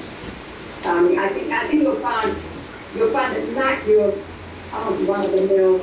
I don't want to say run of the mill, but you know what I'm saying. different, whatever word, bring any words you want to it, and then read it, and then you can tell me if I'm right with any of the words I just used. All right. Any closing remarks, Brother Setenra Bey? Yeah, man. I want to say what happened to our family, because they are family. It was unjust. It was 100% wrong, and we know it was 100% wrong. And I'm gonna say this not only to y'all, I'm saying it to myself, and I'm saying it to anybody who may watch this video. We have a responsibility to right wrongs in our family. We can't fix everything, I understand that.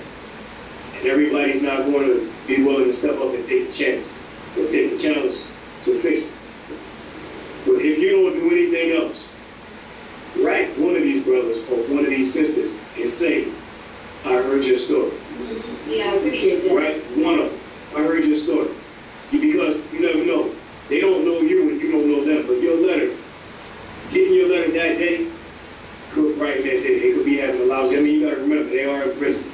We just talked about animals not liking to be in cages. And tell them that I was the conduit, that I came and gave you the information for you to write them. I mean, let them know the source of your writing. But definitely write it. And don't be afraid. Don't be afraid to put your right foot in front of your left. Too many people are actually scared to take that step. Don't be afraid to put one foot in front of the next. Take that step, and even if it's just something simple as writing a letter, just write a letter and say, I heard your story. I know your story, and I will tell you. So, just remember, if you put your right foot out and don't follow your left, you ain't going nowhere. Love to that. Well, once again, Thank you.